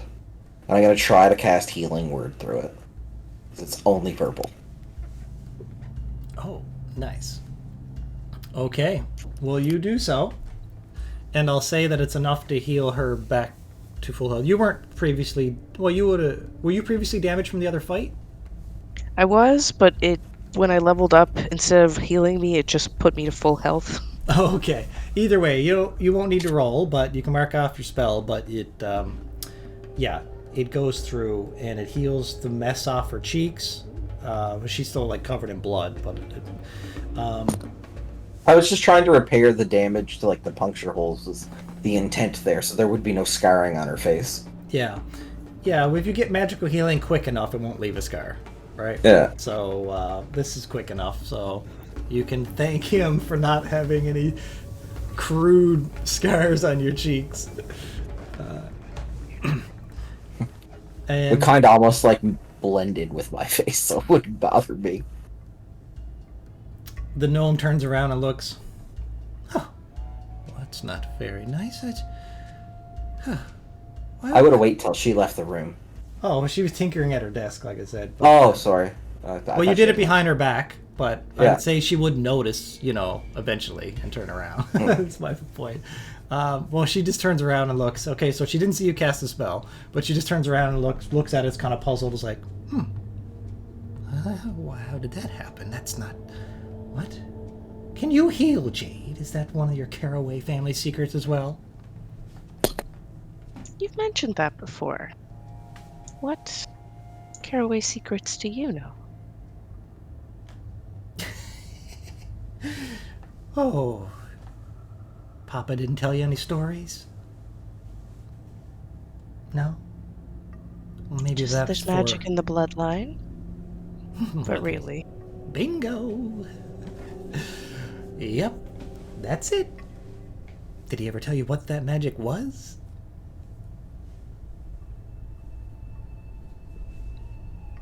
Can't say that he did. Oh, well.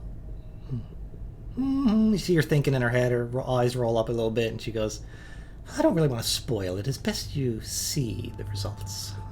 It'll be more of a surprise and shock. Now, the mechanical head on her desk flickers back to life, its eyes glowing, syncing with her rhythm as she begins to disassemble its jaw with a pair of pliers. Now, back to work. This machine's almost ready to dream. So she continues her romantic tinkering. The dim light in the room begins to smear and flicker at the edge of your vision. The blood loss begins to creep in now, like a cold fog. First, a ringing in your ears, then the world starts to tilt unnaturally.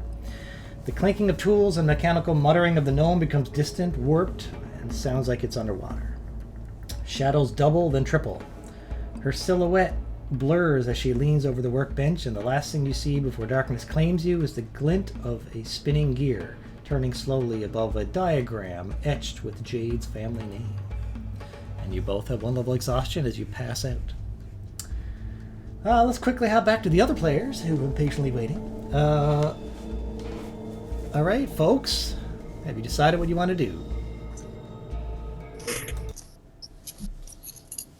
Well, I'm walking, but what I'm walking towards is the wizard's place. And I'm going to look back at everybody and say, wizards, they can find people. They scry. We have Jade's stuff. We should check the wizard. Yes, that Thistle fellow seemed helpful enough. Maybe he can help us for a fee. He will yeah. charge. We have money. I'm keeping my eye out for guards as we go. If there's a guard that you notice, let us know. We can try that as well. And if we see any guards, one thing that we can do is just loudly mention an incident with Brayson Eastender there the evening before and see if it catches their attention.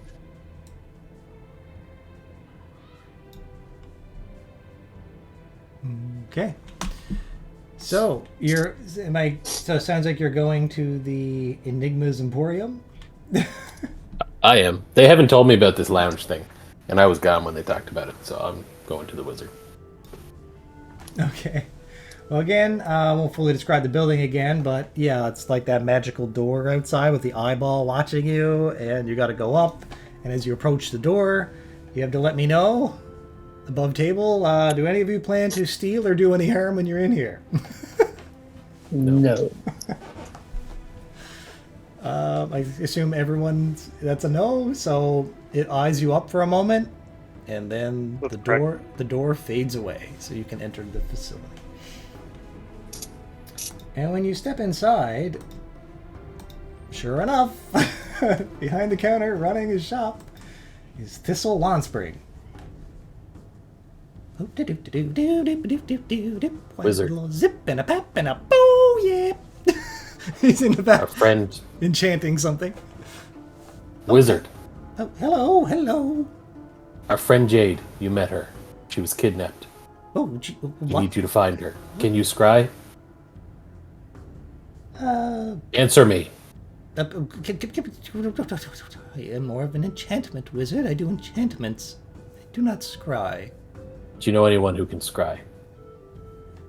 I do have a device here that I could use to scry.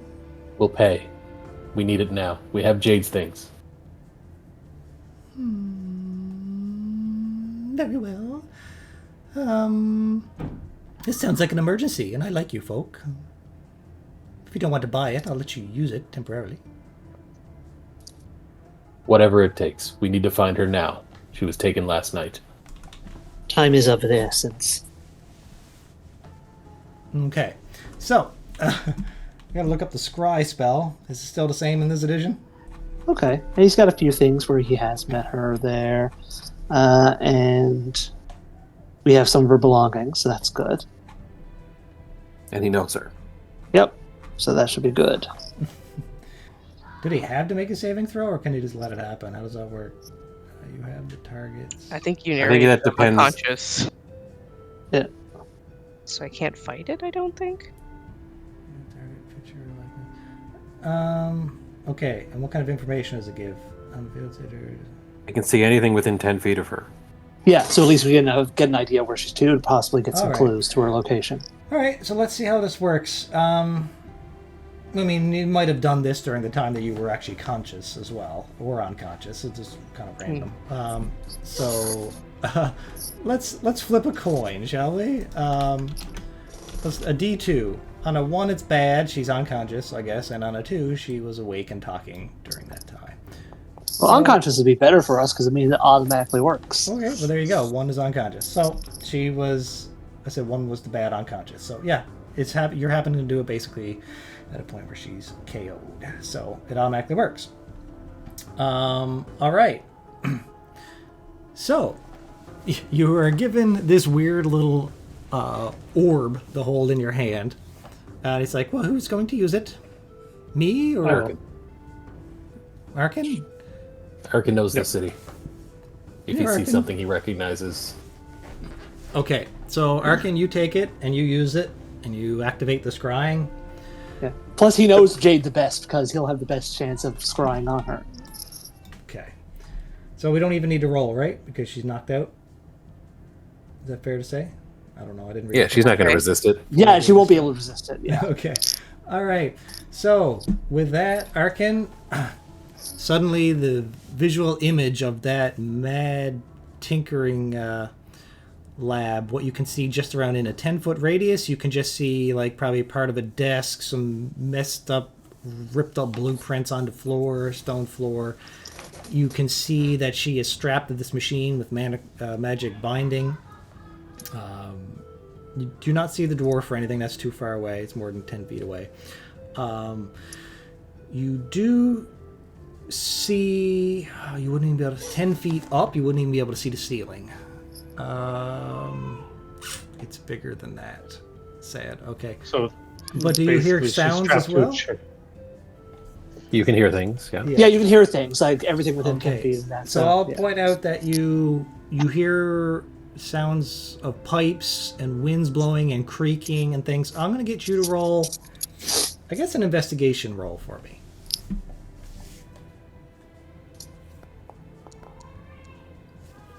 You got a big brain. What a good roll. With that and the sounds of the pipes and the little bit of the wall you can see with the brick mixed with other, you pick up that she's underground. She's in what would be the sewers or like an old part of the sewers. The construction, I will say that you've been in these sewers areas before, so you know the types of like bricks that are used there are of an older type that are not maintained as much. Therefore, you're pretty confident she's in a sewer area of the Gutters End district. Yeah, when I woke up, what area was I? Oh, you woke up in the same district as the inn. Okay. So, yeah, the Mirthvale district. As I'm witnessing it, I can describe it to them, right? Yeah. Oh yeah. So everything I've seen, I just kind of, as I said it.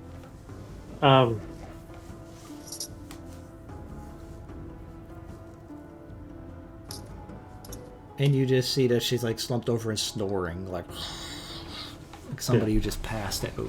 And you notice she looks very pale. Yeah, she's definitely not in the stockades. She's in the sewers and Gutters End somewhere. Well, that's more than what we had a moment ago. Guess we know where to start looking. How much, wizard, for the use of your device? Oh, no need, no need. You know, when a friend is in trouble, I'll do the good deed. Thank you. Thank you. I'm sure you'll be back to buy things later. You know, but your Need friend if- is your Need priority. anything, let us know. Good luck. Thank you. What is Gutters End? That's a full district. It's like the Hell's Kitchen of this city. I'm asking I'm asking okay. Arkin. Okay. Because I don't know what it's- Gutters End is. It's the slummy district that we're from, me and Jade. Well, can you lead the way? And we can descend I to the can, sewers and start looking for her. I'm gonna head there in a hurry. Do you have contacts in Gutters End? I may. I haven't been really back there since I got out of prison. So Okay.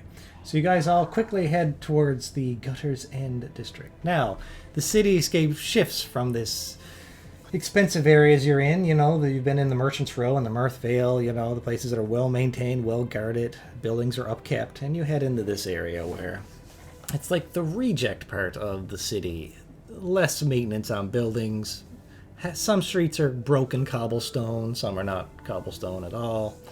And it's where people who are struggling to get by or are the criminal underbelly of the city and want to stay away from the guards, because there's some guard patrols, but very, very few in this area. It's pretty rare to see a guard walk through, but they are required to occasionally come through here. But that's the district you're in. As you walk throughout this area, in particular, you said you were going to try to find some kind of access point down into a sewers. Is that what you said? As we're going, I'm still keeping an eye out for the thieves' cant markers on the walls and stuff. They might be a bit more prominent in this area. Mm-hmm. Anything in particular you're looking for with thieves' cant, like markings? Basically, like any sort of symbol that recognize, like would be like a fence or like an information broker or something like that. Like a fence, like if I had something I want to sell, you know what I mean, like a fence essentially. All right. Give me a perception or an investigation check as you go along. What do we want? Okay. It's not cool. It's not what you were asking for. You're essentially intently looking at all the buildings and you're trying to find these markings, right? And so you're taking you're looking around at a lot of the different signage that you can walk by. With a 21, I will say that you don't see any thieves' cant markings, but you do see a sign attached to the edge of a building that points down an alleyway, or it's not so much an alleyway, but like more of a less traveled street. And it points, and it reads Lustlight Lounge. And it has I was looking for a fence to try to direct me towards a lounge, and this worked out even better. Okay. Well, it looks like, you see that there, and it looks like there's a narrow passage you have to head through to get down there, and it's basically one of those signs, so like if your building's not super visible to the main roads, that like it's a small sign that leads off. And with a 20 plus, I'll give you that. Point to the sign. Be like, Bryson might be here. He might be able to tell us something, but he might not even know where they took her. But there might be more information. Perhaps. It's something. Yeah. I'm gonna kind of fastly walk in that direction. Okay, you all follow? Oh, yes. I assume. Yep. Kate and Mike, are you okay if I do the lounge scene with them and then I'll go back to you? That's fine. Yeah. Too bored. You do you? No. Okay. Just trying to keep things in a bit of an order, time order too, so, all right. Okay, where's it to? It's right here. All right, you head down this area now. You see the exterior of this Lustlight Lounge stands out with the garnished exterior, bathed in a glow of flickering, magical lanterns that cast an alluring purple hue over the cobbled streets. The building itself is made of dark stone with tall, narrow windows that are covered with velvet curtains. And there's a big sign that glows with letters that beckon and patrons to go inside. The entrance is guarded by intimidating figures. Other than that, they're silently keeping watch of anyone who's going to come in and out. Essentially, big bruiser bouncers is what you get the impression of, right? And you're going to head on inside? Yes. Yep. Okay, as you walk by, both those guards, bouncers, just look at you, give you all a eyeing up and down, but they don't stop you. They let you go on in. Now, inside the Lustlight Lounge is a den of sin.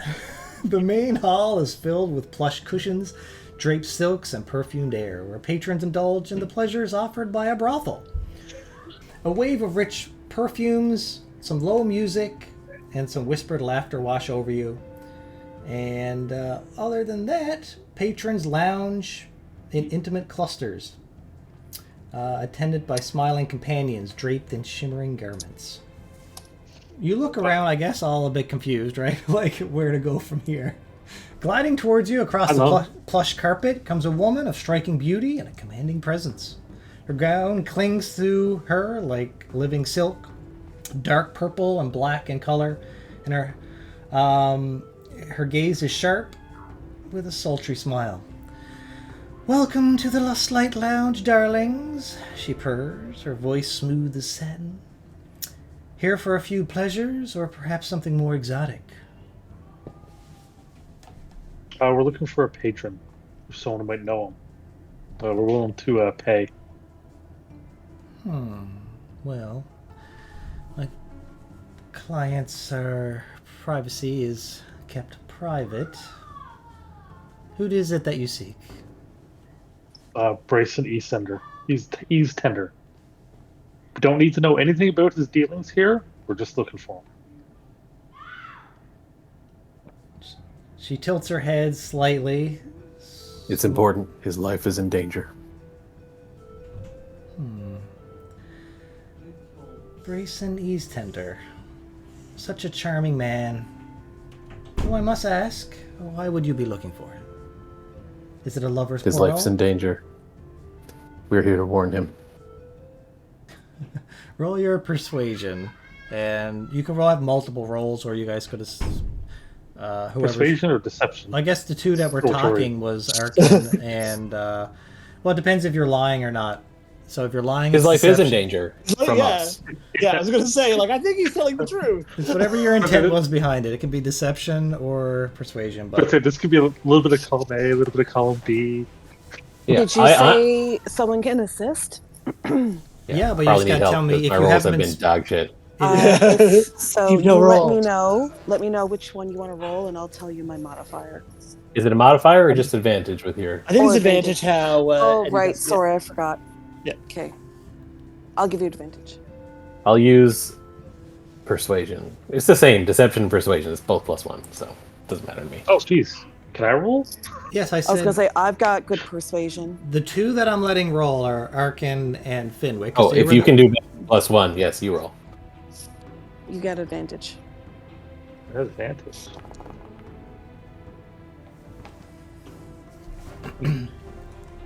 But I was gonna let Finwick roll as well because I was basically saying the two that were talking can do the rolling is what I was saying. One second.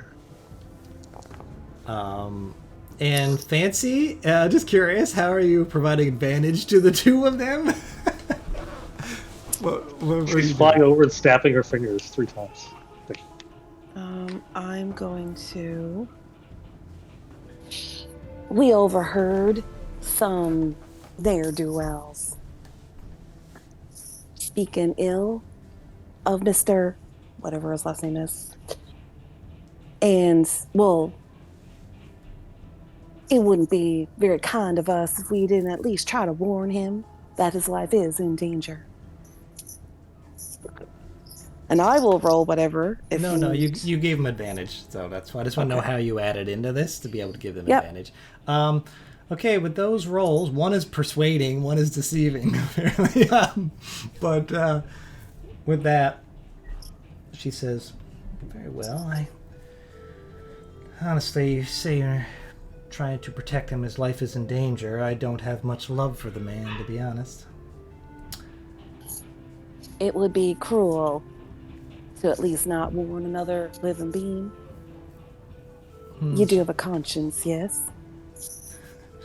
She seems to measure your intention, but it gives a soft little laugh at your comment. I just blink my big green eyes at her. I was lying. He got a friend of mine kidnapped, and I really want to fawn him because he probably knows where they're to. Oh, there's the truth. I was not lying. We are going to warn him. His life is in danger. From us. From us. His life is in danger from us. Well, I believe you both. Normally I keep my clients' affairs discreet. It's part of what this house stands for. But between you and me, my girls have been whispering plenty about dear Brayson lately. Complaints, warnings. They say something's wrong with him, not just the usual dark tastes. There's something sick in his mind. And she snaps her fan shut with a click. And I'm no fool. Trouble that close to home makes my skin crawl. So let's just say... She leans in, lowering her voice to a whisper. I'm curious to see how this story ends. Straightening, she waves towards a staircase that winds up a hallway. She says, Your Brayson arrived very late last night, all smiles and flashing a hefty coin purse. Paid for an exclusive night stay.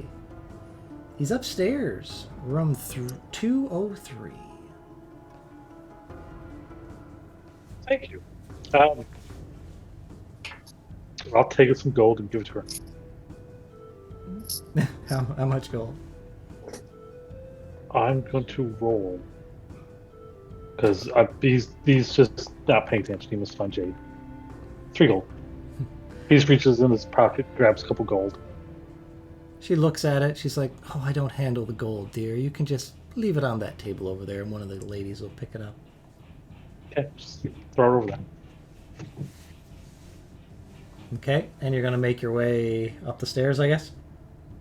Yep. Yeah. Post haste. She taps her sharp fingernail against her fan pointedly as you start to walk away. She says, But hear me now. My girls are off limits. They see so much as a blade draw near them, and you'll be paying out of pocket and in blood. And if you break anything in my lounge, you're going to make it right. Understood? Those are agreeable terms. Good hunting, darlings. She swirls and gets back to work. As we walk up the stairs, I'm going to say, Finwick, this type of thing is not my thing, and I really want to hurt this man. You can do this, right? And without drawing a blade? I can. Thank you. All right, so let's keep going here. You head upstairs. As you ascend the spiral staircase, the music and laughter from the main lounge below fades into murmurs, replaced by the creaking floorboards and a distant thud of footsteps on old wood. The second floor is dimly lit, with soft red lanterns hanging on the halls, casting long shadows. The corridor smells of perfume, sweat, and something sour, like old wine left out too long. And silken curtains hang over each doorway instead of solid doors, offering little privacy. Occasionally, you catch a glimpse of patrons and workers within, shadows dancing behind the veils of fabric. Most rooms seem lively, filled with quiet laughter or whispering conversations. And as you move closer to room 203, a sudden crash of furniture topples over, echoes from within the room. A young woman in a torn dress stumbles out from behind the curtain, sobbing uncontrollably. She clutches her arm where bruises are already beginning to form, and she nearly collides with you all, gasping, "Don't let him touch me! Again!" before fleeing down the hall and disappearing downstairs.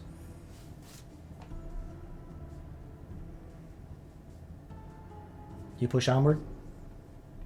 Yep. Yes. All right. You head up to where it is 203, where that girl came running out of. Pushing aside the heavy curtain, you find a small but lavishly appointed room. Velvet cushions, a low table laden with fruits and cheeses, and a canopy bed shoved against the far wall. In the center of the chaos stands everyone's favorite, Brayson. Are there any other girls up here, or is it just... Yes. So, his eyes are... let's describe that now. You look at Brayson, his eyes are wild, rimmed red as if from a long night of drink or something worse. His hand grips the slender arm of a terrified young woman. Her silk robe half torn from the shoulder. She struggles, sobbing, but he holds on to her fast. At the sight of you all as you move the curtain and peer in the room, Brayson stiffens. His free hand lashes out towards the table next to him, snatching up a steak knife from amongst the plates. He drags the woman, pulls her in tighter, and presses the knife against her throat. Shaking, desperate grip. Stay back, he snarls. Who are you? And then, Arkin, you weren't coming in the room first, right? So it's Finwick. That was the first one in the doorway. Who are you? Housekeeping. I'm here to clean up mess. Deception! Deception roll. If you're trying to convince him of that. Unless you're just using funny bad guy talk. Or, badass talk,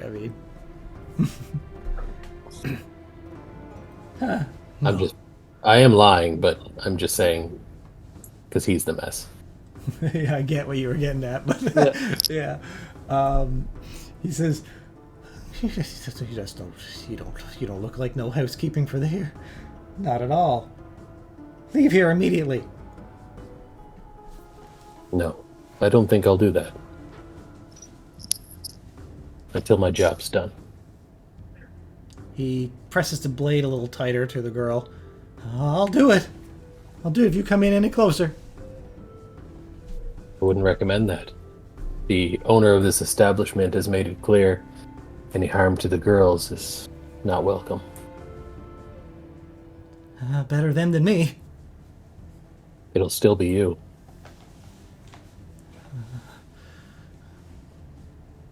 Let her go, and this can be done peacefully. Don't let her go, and it won't. Persuasion roll. Persuasion or intimidation? I would say it's deception. I'm still going to hurt him a lot. Okay.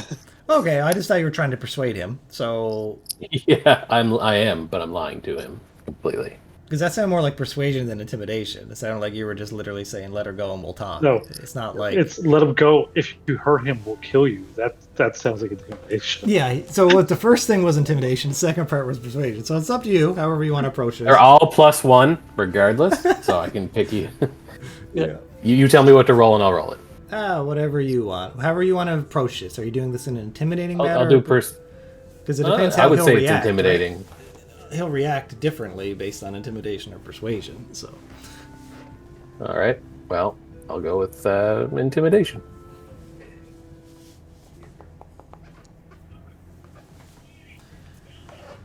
My rolls aren't great, guys. You shouldn't be letting me roll. Your dice are cursed. Your dice are cursed. People often mistake my size as weakness. Not gonna happen. Not gonna happen.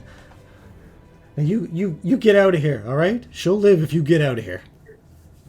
I was just about to let her go before you came in. Startling me like that. And you think you can not take me? I'm just here right now to talk. If you don't let her go, it's on you. What happens next? Well, let's You're not talk. going to like. Let's talk. What do you want? But I ain't letting her go. Not until I know what your intent is. Is there any other exits out of this room other than the one we came in? No, this one don't even have a window, so no.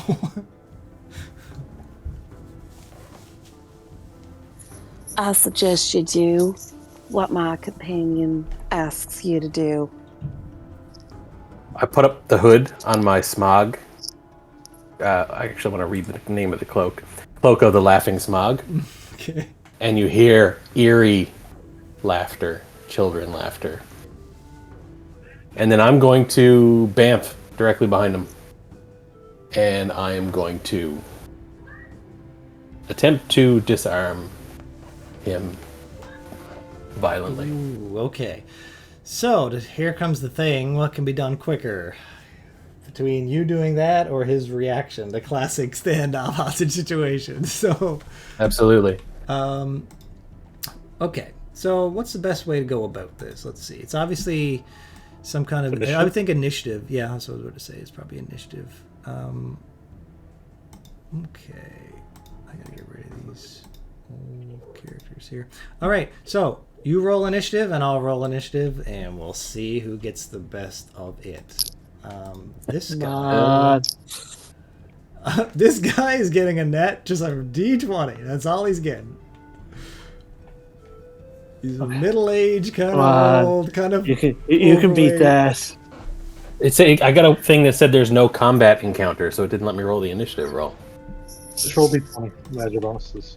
Yeah, D20 is a +3, so. Eddie, is there something that I can do while this is happening, or like after? Oh, what do you have in mind? Because I want to cast Tasha's Hideous Laughter on him. See if I can make him go prone. yeah, I'll say it's kind of happening. If you wanted to react the same time that Finwick just bamfed out in front of you, yeah, for sure. What kind of saving throw does he have to make for that? Wisdom. Okay.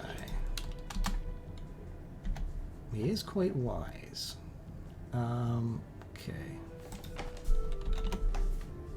What's my DC? Did this beat it? It might have. I gave him a +2 wisdom. Look. Spell save, so it's. Hold on. There's a high chance he probably beat it with a 17 There's at a our chance level. he probably beat it at our level. Yeah. I don't know. Because It should be 10. 8. Yeah, it should be Is it 8? 10. Yeah, it's 8 plus your proficiency bonus plus your spellcasting modifier, which is charisma. So what's your charisma stat? My charisma stat is. Your spell tag 4. at the very top. So it's 14. So yeah, he Okay, beat it. So he beat it. So unfortunately, yeah. Well, it was a good try. That's yeah, okay. would have been cool. That's fine. But all right. So Finwick, describe to me what you're doing here. So you bamfed in. You peer behind him. What do you do? I'm gonna grab the arm has the knife, and I'm just gonna press in what I consider a pressure point to try and cause him pain and drop the knife. So a disarm attack, whatever that would be. All right, just do a straight up attack roll for me. I'll give you advantage because of the nice ambush here appearing from behind. All of it. Just a regular D20 with advantage? Like an unarmed strike. Just treat it like an unarmed strike. Oh. Okay. As if you were punching the guy, but with advantage. Yeah. Easy enough done. So, you do it. You hit the pressure point. The steak knife drops to the ground, and you get control of his wrist and hand. You do a little bit of damage with it as well. The girl screams, gets free, falls to the ground, holding her throat for a second, but then starts scrabbling and to crawl and run towards the door. Fancy leans around simultaneously to cast the spell, but during the chaos, he's able to. The spell doesn't take effect, probably because his adrenaline is pumping so high. Were there any other girls in the room? No. Okay. Okay, well, with that, she scrabbles out past you all, and you have him by the wrist. Huh, man, you don't know, I don't know what you want with me. What do you want? We should close the door. Did the rest of the two of you guys come visible and come in? Talbot and Arkin? Oh, yes. All right, when you come in and his eyes meet Arkin's, he says, oh no. Oh, no. You can see he's starting to connect the dots in his head. Where his name already? You don't know what you're getting into. You don't. Well, why don't you enlighten us what we're getting into?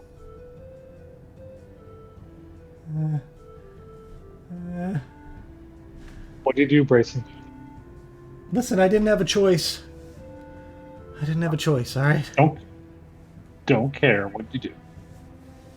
I was just told to bring her to the stables. That's it. I didn't hurt anybody.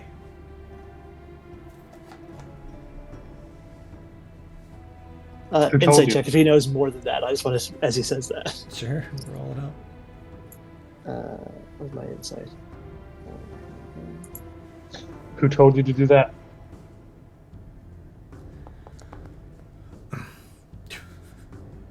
24 insight check. Does he know more than that? Okay, so he basically said he didn't have a choice. He brought their statement. He didn't hurt anybody. Yeah, he knows a lot more than that. Okay. To answer you, Arkin, he says, no. If I say a name, I'm dead. All right? You don't understand who you're Okay. dealing with here. Right now, he's still sort of like restrained effectively by Finwick, right? Yeah, you got him by the wrist really hard, and it hurts. Okay. Steven Seagal style. You know? Yeah. I'm going to take the knife that was dropped. And very swiftly, where he's already restrained, I'm going to cut off his pinky. Oh my. It's like, you know a lot more than what you're saying, and you don't have a lot of time. Well, the blood splurts out.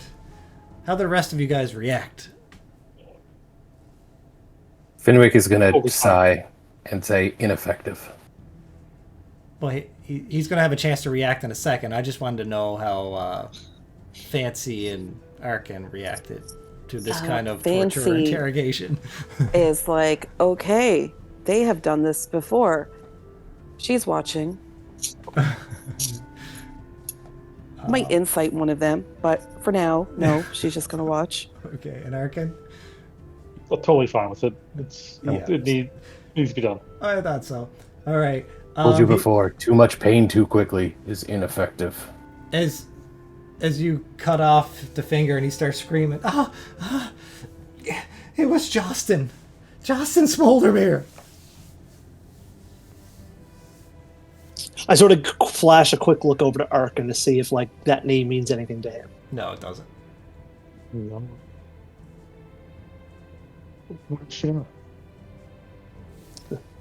Who's that? The candle guy. The Wax and Wayne place.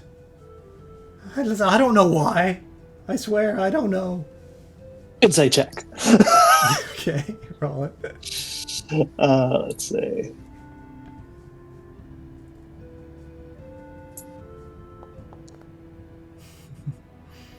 Uh, 15, not as insightful, but do I feel that he's telling me the truth in what he's saying, or is he just spitting out another name?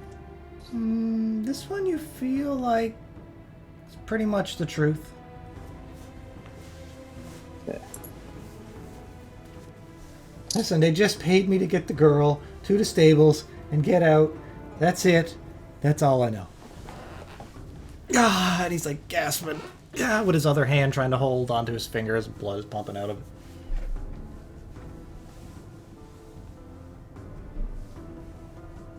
Let's see, so we have a name in it. He mentioned a place as well. What was the name of the place? Oh, the Wax and Wayne? Like, I'll put it in chat here. Yeah. Let's see.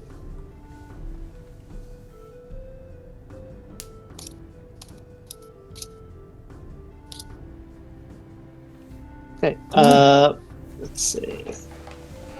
That's it. Let me go. Let me go. And he's trying to pull his hand free now. You gonna let him go, Finwick? No. Okay. Contestant roll. He's just out of shape. Can I give a bardic inspiration Oh my God, nat 20. to Finwick? No! Well, you got a nat 20. There's not much I can do. Yeah, you can take Well, inspiration. You just don't have to use it yet, right? I'll take the inspiration. But I'll do a contested. Right now, it would just be strength check, I would imagine. Yeah, because like when you say no, I give you bardic inspiration. So Cool. So you got that in your pocket. But he rolled a nat 20, so you're gonna try to beat unless that. I roll a nat 20, that's not gonna be. Let's roll athletics because that's what I have to roll here. No. No.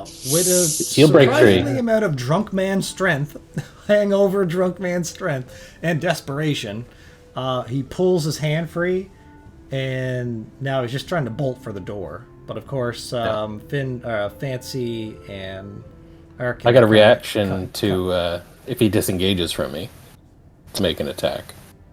I'm gonna say he's not really disengaging. He's just pretty much gonna try to fully bolt for the door. So if he's not disengaging, I get the reaction for an attack of opportunity. If he's disengaging, Well, I he don't. wouldn't know that, but let me just let the dice decide for shits and giggles. On a 1, he's just running. 2, he's gonna try to disengage. Nope, he's just running. He's not disengaging. Okay. So if you have something, you can attack about. Oh, I'm just going to make an attack of opportunity here. I'll do an unarmed strike again. Yeah, dude's armor class is like 10. So he's This time he's I'm wearing going no to. armor. He's pudgy. He's hungover. He has no dex bonus. Yet he's wise. He shouldn't have run. He's all like brains, nice. manipulative and brains. He's not physical in any way. Wow. Do you hit him for a solid 9? How do you hit him? In the nuts. Oh god. He turns around in a Jesus. panic and you just swift kick him in the nuts from behind. And he drops and slides on his knees, and he's like on his knees wincing in pain at Arkin's feet, and Fancy, you're like hovering above him looking down at him at this point. I just crossed my arms and I smirked down at him. And he falls over on his side in a fetal position, holding his nuts, wincing in pain.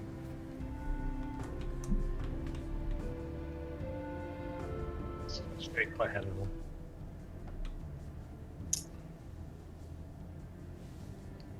Tell us everything. I told you everything. Everything. The wax and wane. And what was the name that he mentioned again? Justin Smoldermere.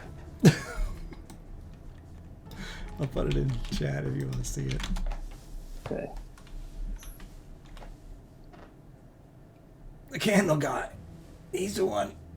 He's the one who paid me to do the job.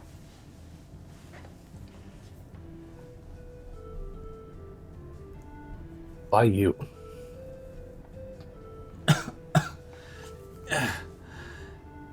Yeah, he knows I can be trusted. But I guess He knows that's you're desperate gone for now. money. Now I gotta leave the city.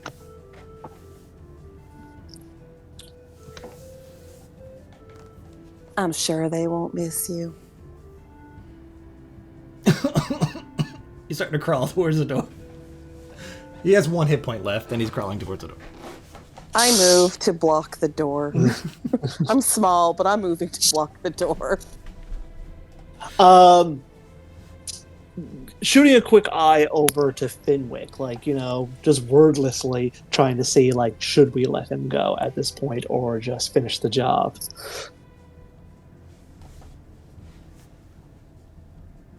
I'm going to look at you like I'm going to finish the job. Okay. And I'm going to say, Arkin, you should stay.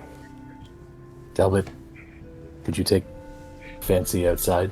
She shouldn't see No. this. I'm gonna stay for this. He put his hands on these women. He would have killed one. I'm gonna watch him die. This won't be pretty. Oh my god. Doesn't bother Oh me. my god. He's in a mad scrabble trying to grab. He got one arm holding the door, the outside of the door frame, and he rips down part of the curtain that was used for a door, and he's just with one arm. He's trying to pull his way out. I want to use telekinesis to whip him back in the room and kind of shove him in a chair. Tell him to take a seat. Okay. You do so.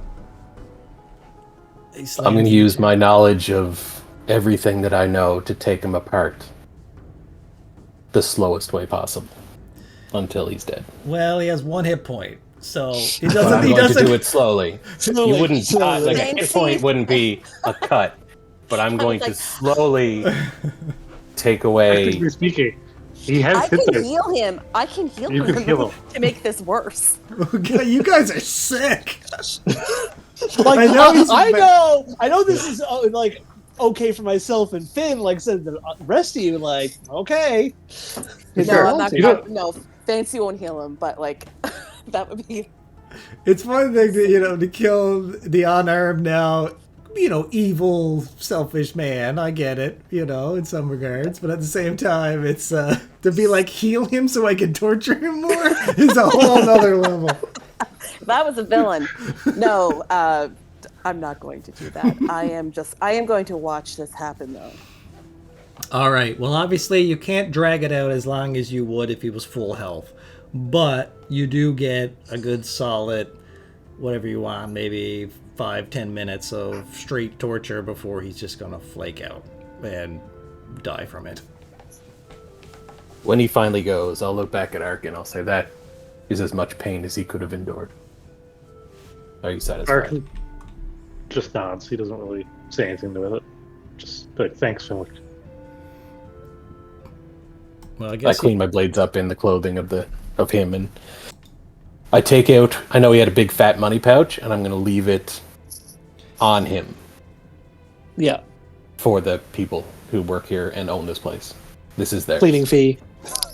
Gotta get the blood out of the carpet, yeah. Well, that's not going to be a reoccurring NPC. But, Nope. all right, let's hop back to the other players. I was thinking, do we want this guy to show up again? No, Yeah. as a lich. But it also I give showed... painless death, and I can do the other side as well. That's kind of Yeah. our orders.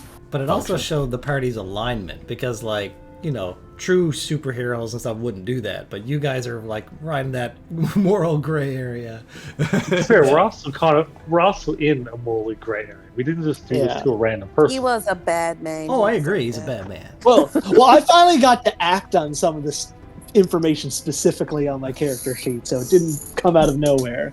For sure. Let's hop back to the two poor victims. We're slowly avenging you, one person at a time. Yeah. So Mike and Kate, you're here, right? Yeah. Okay, just wanted to make sure. All right. A sharp echo crackles, snaps you back into consciousness, followed by the hiss of steam and the whirl of some unstable machinery. This gnome says, look who's awake. Perfect timing. She says, I didn't even have a chance to introduce myself. This would have been a nice time to scry. It's like, hey, by the way, this is my name and this is where we're to. It's like, oh, awesome. Yeah, she says, I guess introductions should be in order. Quilla Hex Casket. I guess someone should always know the name of, I guess I was going to say your maker, but I'm not your maker. I'm the one who's going to unmake you.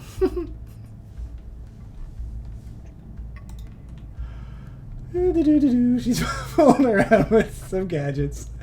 Okay, so now she spins, kind of claps her hands, and as tools start falling from her sleeves and they clatter on the work table in front of her. We've been trying to make it work. We tried dwarven frames, elven arc cores, even that thing from the Black Marsh ruins. But none of it sings like your father's designs, Jade. He knew something the rest of us didn't. Something beautiful. Something final. Or maybe it was something within. Either way, I'll find the solution. Zip, zip, zzz. She works away. Will you let me know when it looks like she's mostly done doing what she's trying to do? She's always working. Yeah. But what do you have in mind? Like if she takes... Well, you're saying she's tinkering on something. Oh, constantly, yeah. Did various things. Picking up that weird mask helmet thing and then picking up other gadgets. At this point, her hands begin assembling pieces with disturbing speed. She's winding wires through brass joints, whispering to herself as sparks leap from the contact points. People think war is all about fire and blood. No, war is math. War is precision. War is knowing exactly how many seconds a person has to live before they become part of the problem. She stops, picks up a twisted gear with a cracked rune, and slams it into the workbench. You know what this is? Of course you don't. Shoddy work. Rude. It is a prototype 18.3 null pulse regulator. Supposed to suppress magic in a 10-yard radius. Instead, it made air taste like copper, and it gave a goblin chronic nosebleeds. Hilarious, but ineffective. She turns to you, Angus, her face twitching with a smile. Oh, and you're a juicy one. Soul-binding, forge-burning, radiant-breathing miracle in a flesh sack. I could slice you open to make 6 blueprints from your bones alone.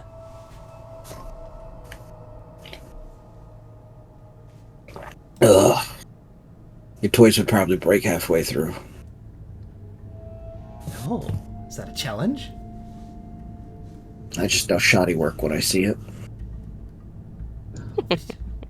What would you know, shoddy work?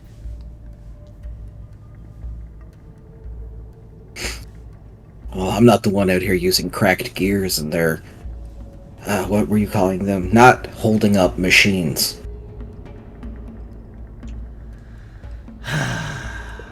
Attitude. She holds up a tuning fork, strikes it, and listens to it. The faint hum reverberates off the metal brace in the room. Do you know what they want from you two? It's probably my winning personality, if I were to guess. What do they want? You seem to know. Oh, so you don't know. No. Good. Uncertainty is the greatest of pressure points.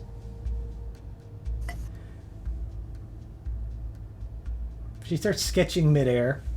She's dragging her finger through motes of glowing light projected by a humming brass orb that's floating beside her.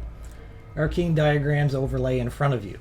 Complex spells that are bound into gear-like shapes. A machine needs a soul. A true soul. And if we can't get one, well, a half soul and a half hell-forged one will have to do. She looks at Angus with a sinister grin.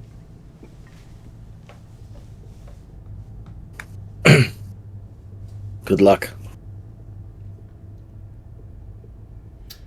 She walks over to Jade, getting very close, staring into your eyes. What would your father say if he saw what I've done with his work? He'd probably scream. He always was a screamer.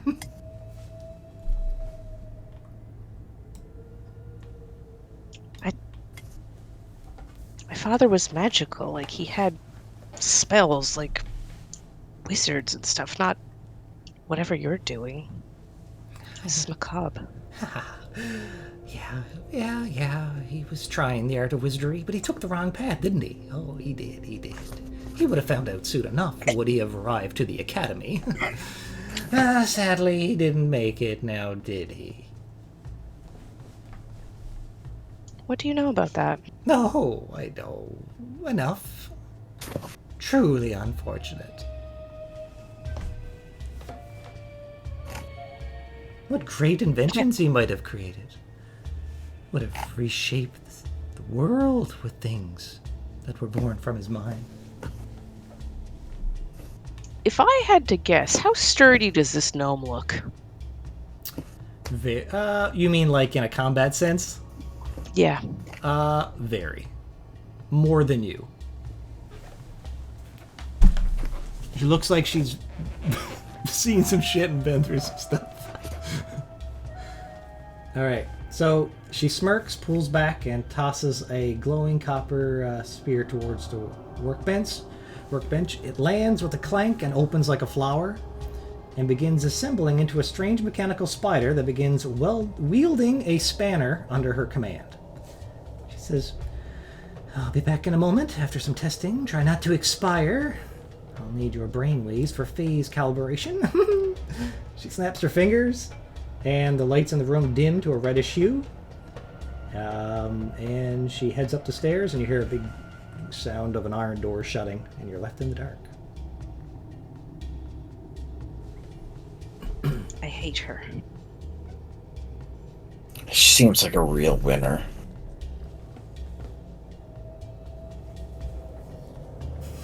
But she seems to know you quite well. She seems to know my dead parents. Which isn't great news overall. Yeah, it's not. I gotta say, if your friends are like her, I'm not gonna like your friends. My friends are nothing like her.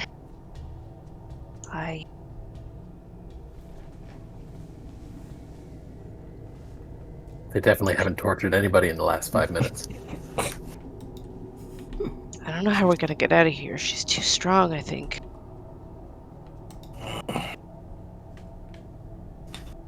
Let's see what we can do.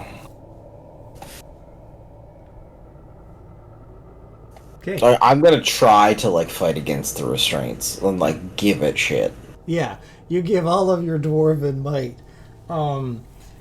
Yeah, and I don't know if in your past you've been shackled by normal means, but these magical shackles you have on, they're like very much restricting you to the point where it's helpless. You just feel like, and when you shake them, and you're used to working with metal and things like that, and you knowing maybe if the metal would give under a certain amount of pressure, you feel like they won't. And you try to look at the device, and like I said, they clamp together, and then they magically sealed. There's no keyhole or anything. So it's pretty rough. Okay, so excuse me.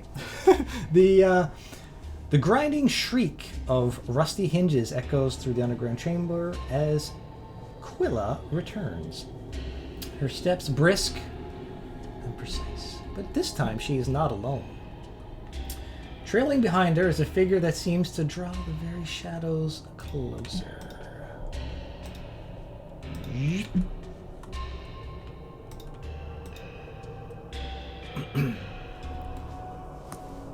You get the image? Mm-hmm. Yeah. His skin. Yeah. This character, his skin is a living canvas of blood-red runes that ripple and shift like serpents beneath his flesh. Jagged horns crown his head, and his long, ink-stained nails click idly against one another as he makes his way into the room, and he's studying you both with an unsettling calm. First, Jade, you feel the weight of his gaze, unblinking and greedily staring at you that lingers far too long.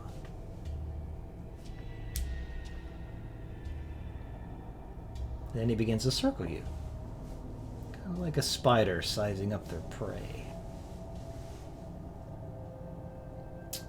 He leans in close as he gets behind you, whispers in your ear,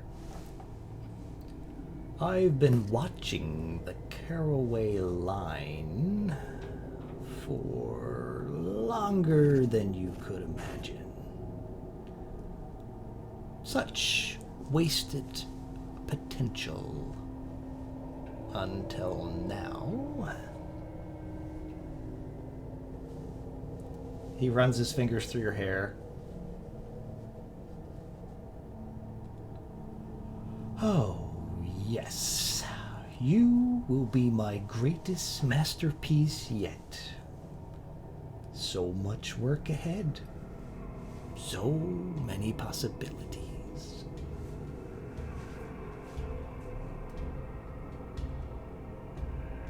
Do you react, or you just... Oh no, it's deadpan. This is a normal Tuesday. Normal Tuesday for Jade. He lingers a moment longer, a wicked grin curling across his face before he turns to Angus. He approaches the dwarf. He raises his hands, his fingers twisting into arcane shapes, and he begins to mutter in a guttural, harsh, infernal tongue. Do any of you guys speak infernal? No. Nerp. Right. The sound of the language just feels wrong, like hooks dragging across the mind. And as he speaks, the runes on his flesh bend and coil, as if alive with some kind of dark energy. With a sudden snap of his fingers, he ends the incantation, and the heavy pressure in the room lessens, but not completely.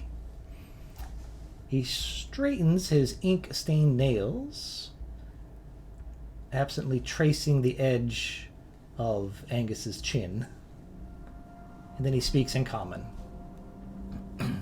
Fascinating. Truly fascinating. Such a crude, reckless merging. And yet it lives within you?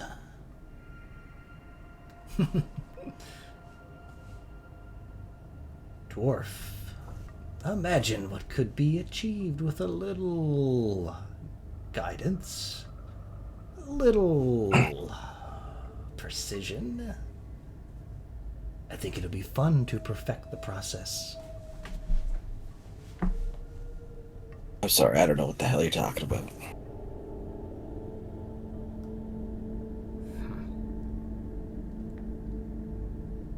Okay, so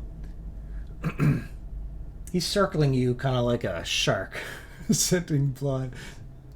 And the air around him seems to grow a bit thick. You know, the tension in the room, whether you're feeling it or not, it's there. That's up to you if you're feeling it. Oh, it definitely is. Oh, I'm feeling it, but like he just doesn't get to win. Exactly, you're not letting him see that he's winning. The blood-red runes branded into his flesh begin to shimmer. And with that, he stops in front of you, Angus, tilting his head in a way that feels almost canine, sharp, curious, hungry. Let's see the little monster hiding behind your eyes. He lifts his ink-stained hand. Oh, go ahead. I was just gonna say he's not home right now. He cracks a grin at that response. He begins to trace a spiraling rune in the air between the both of you. Each word he speaks next comes in a harsh, guttural, infernal tongue, vibrating in your chest like nails on scratching glass. Angus, make a wisdom saving throw, please. Hopefully. Trying to saving throw wisdom. Roll. 18. Decent. Okay. Alright. The runes that he weaves flare brightly, but the searing pressure trying to crack open your mind slams against the wall of your willpower.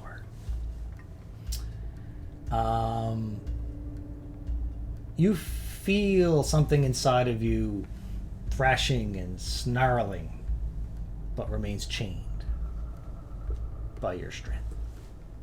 I'm gonna just open my when he tries it, I wince my eyes closed, and then I relax my body and I'll open my eyes again. I say, "Sorry, it's not home right now." And you see a flicker of irritation go across his face, and his nails are twitching at his side. Stronger than you look. No matter, time is the finest of Sullivans. What? You were going to say something? I said, "We can take these chains off, and you can figure out how strong I am." Tempting.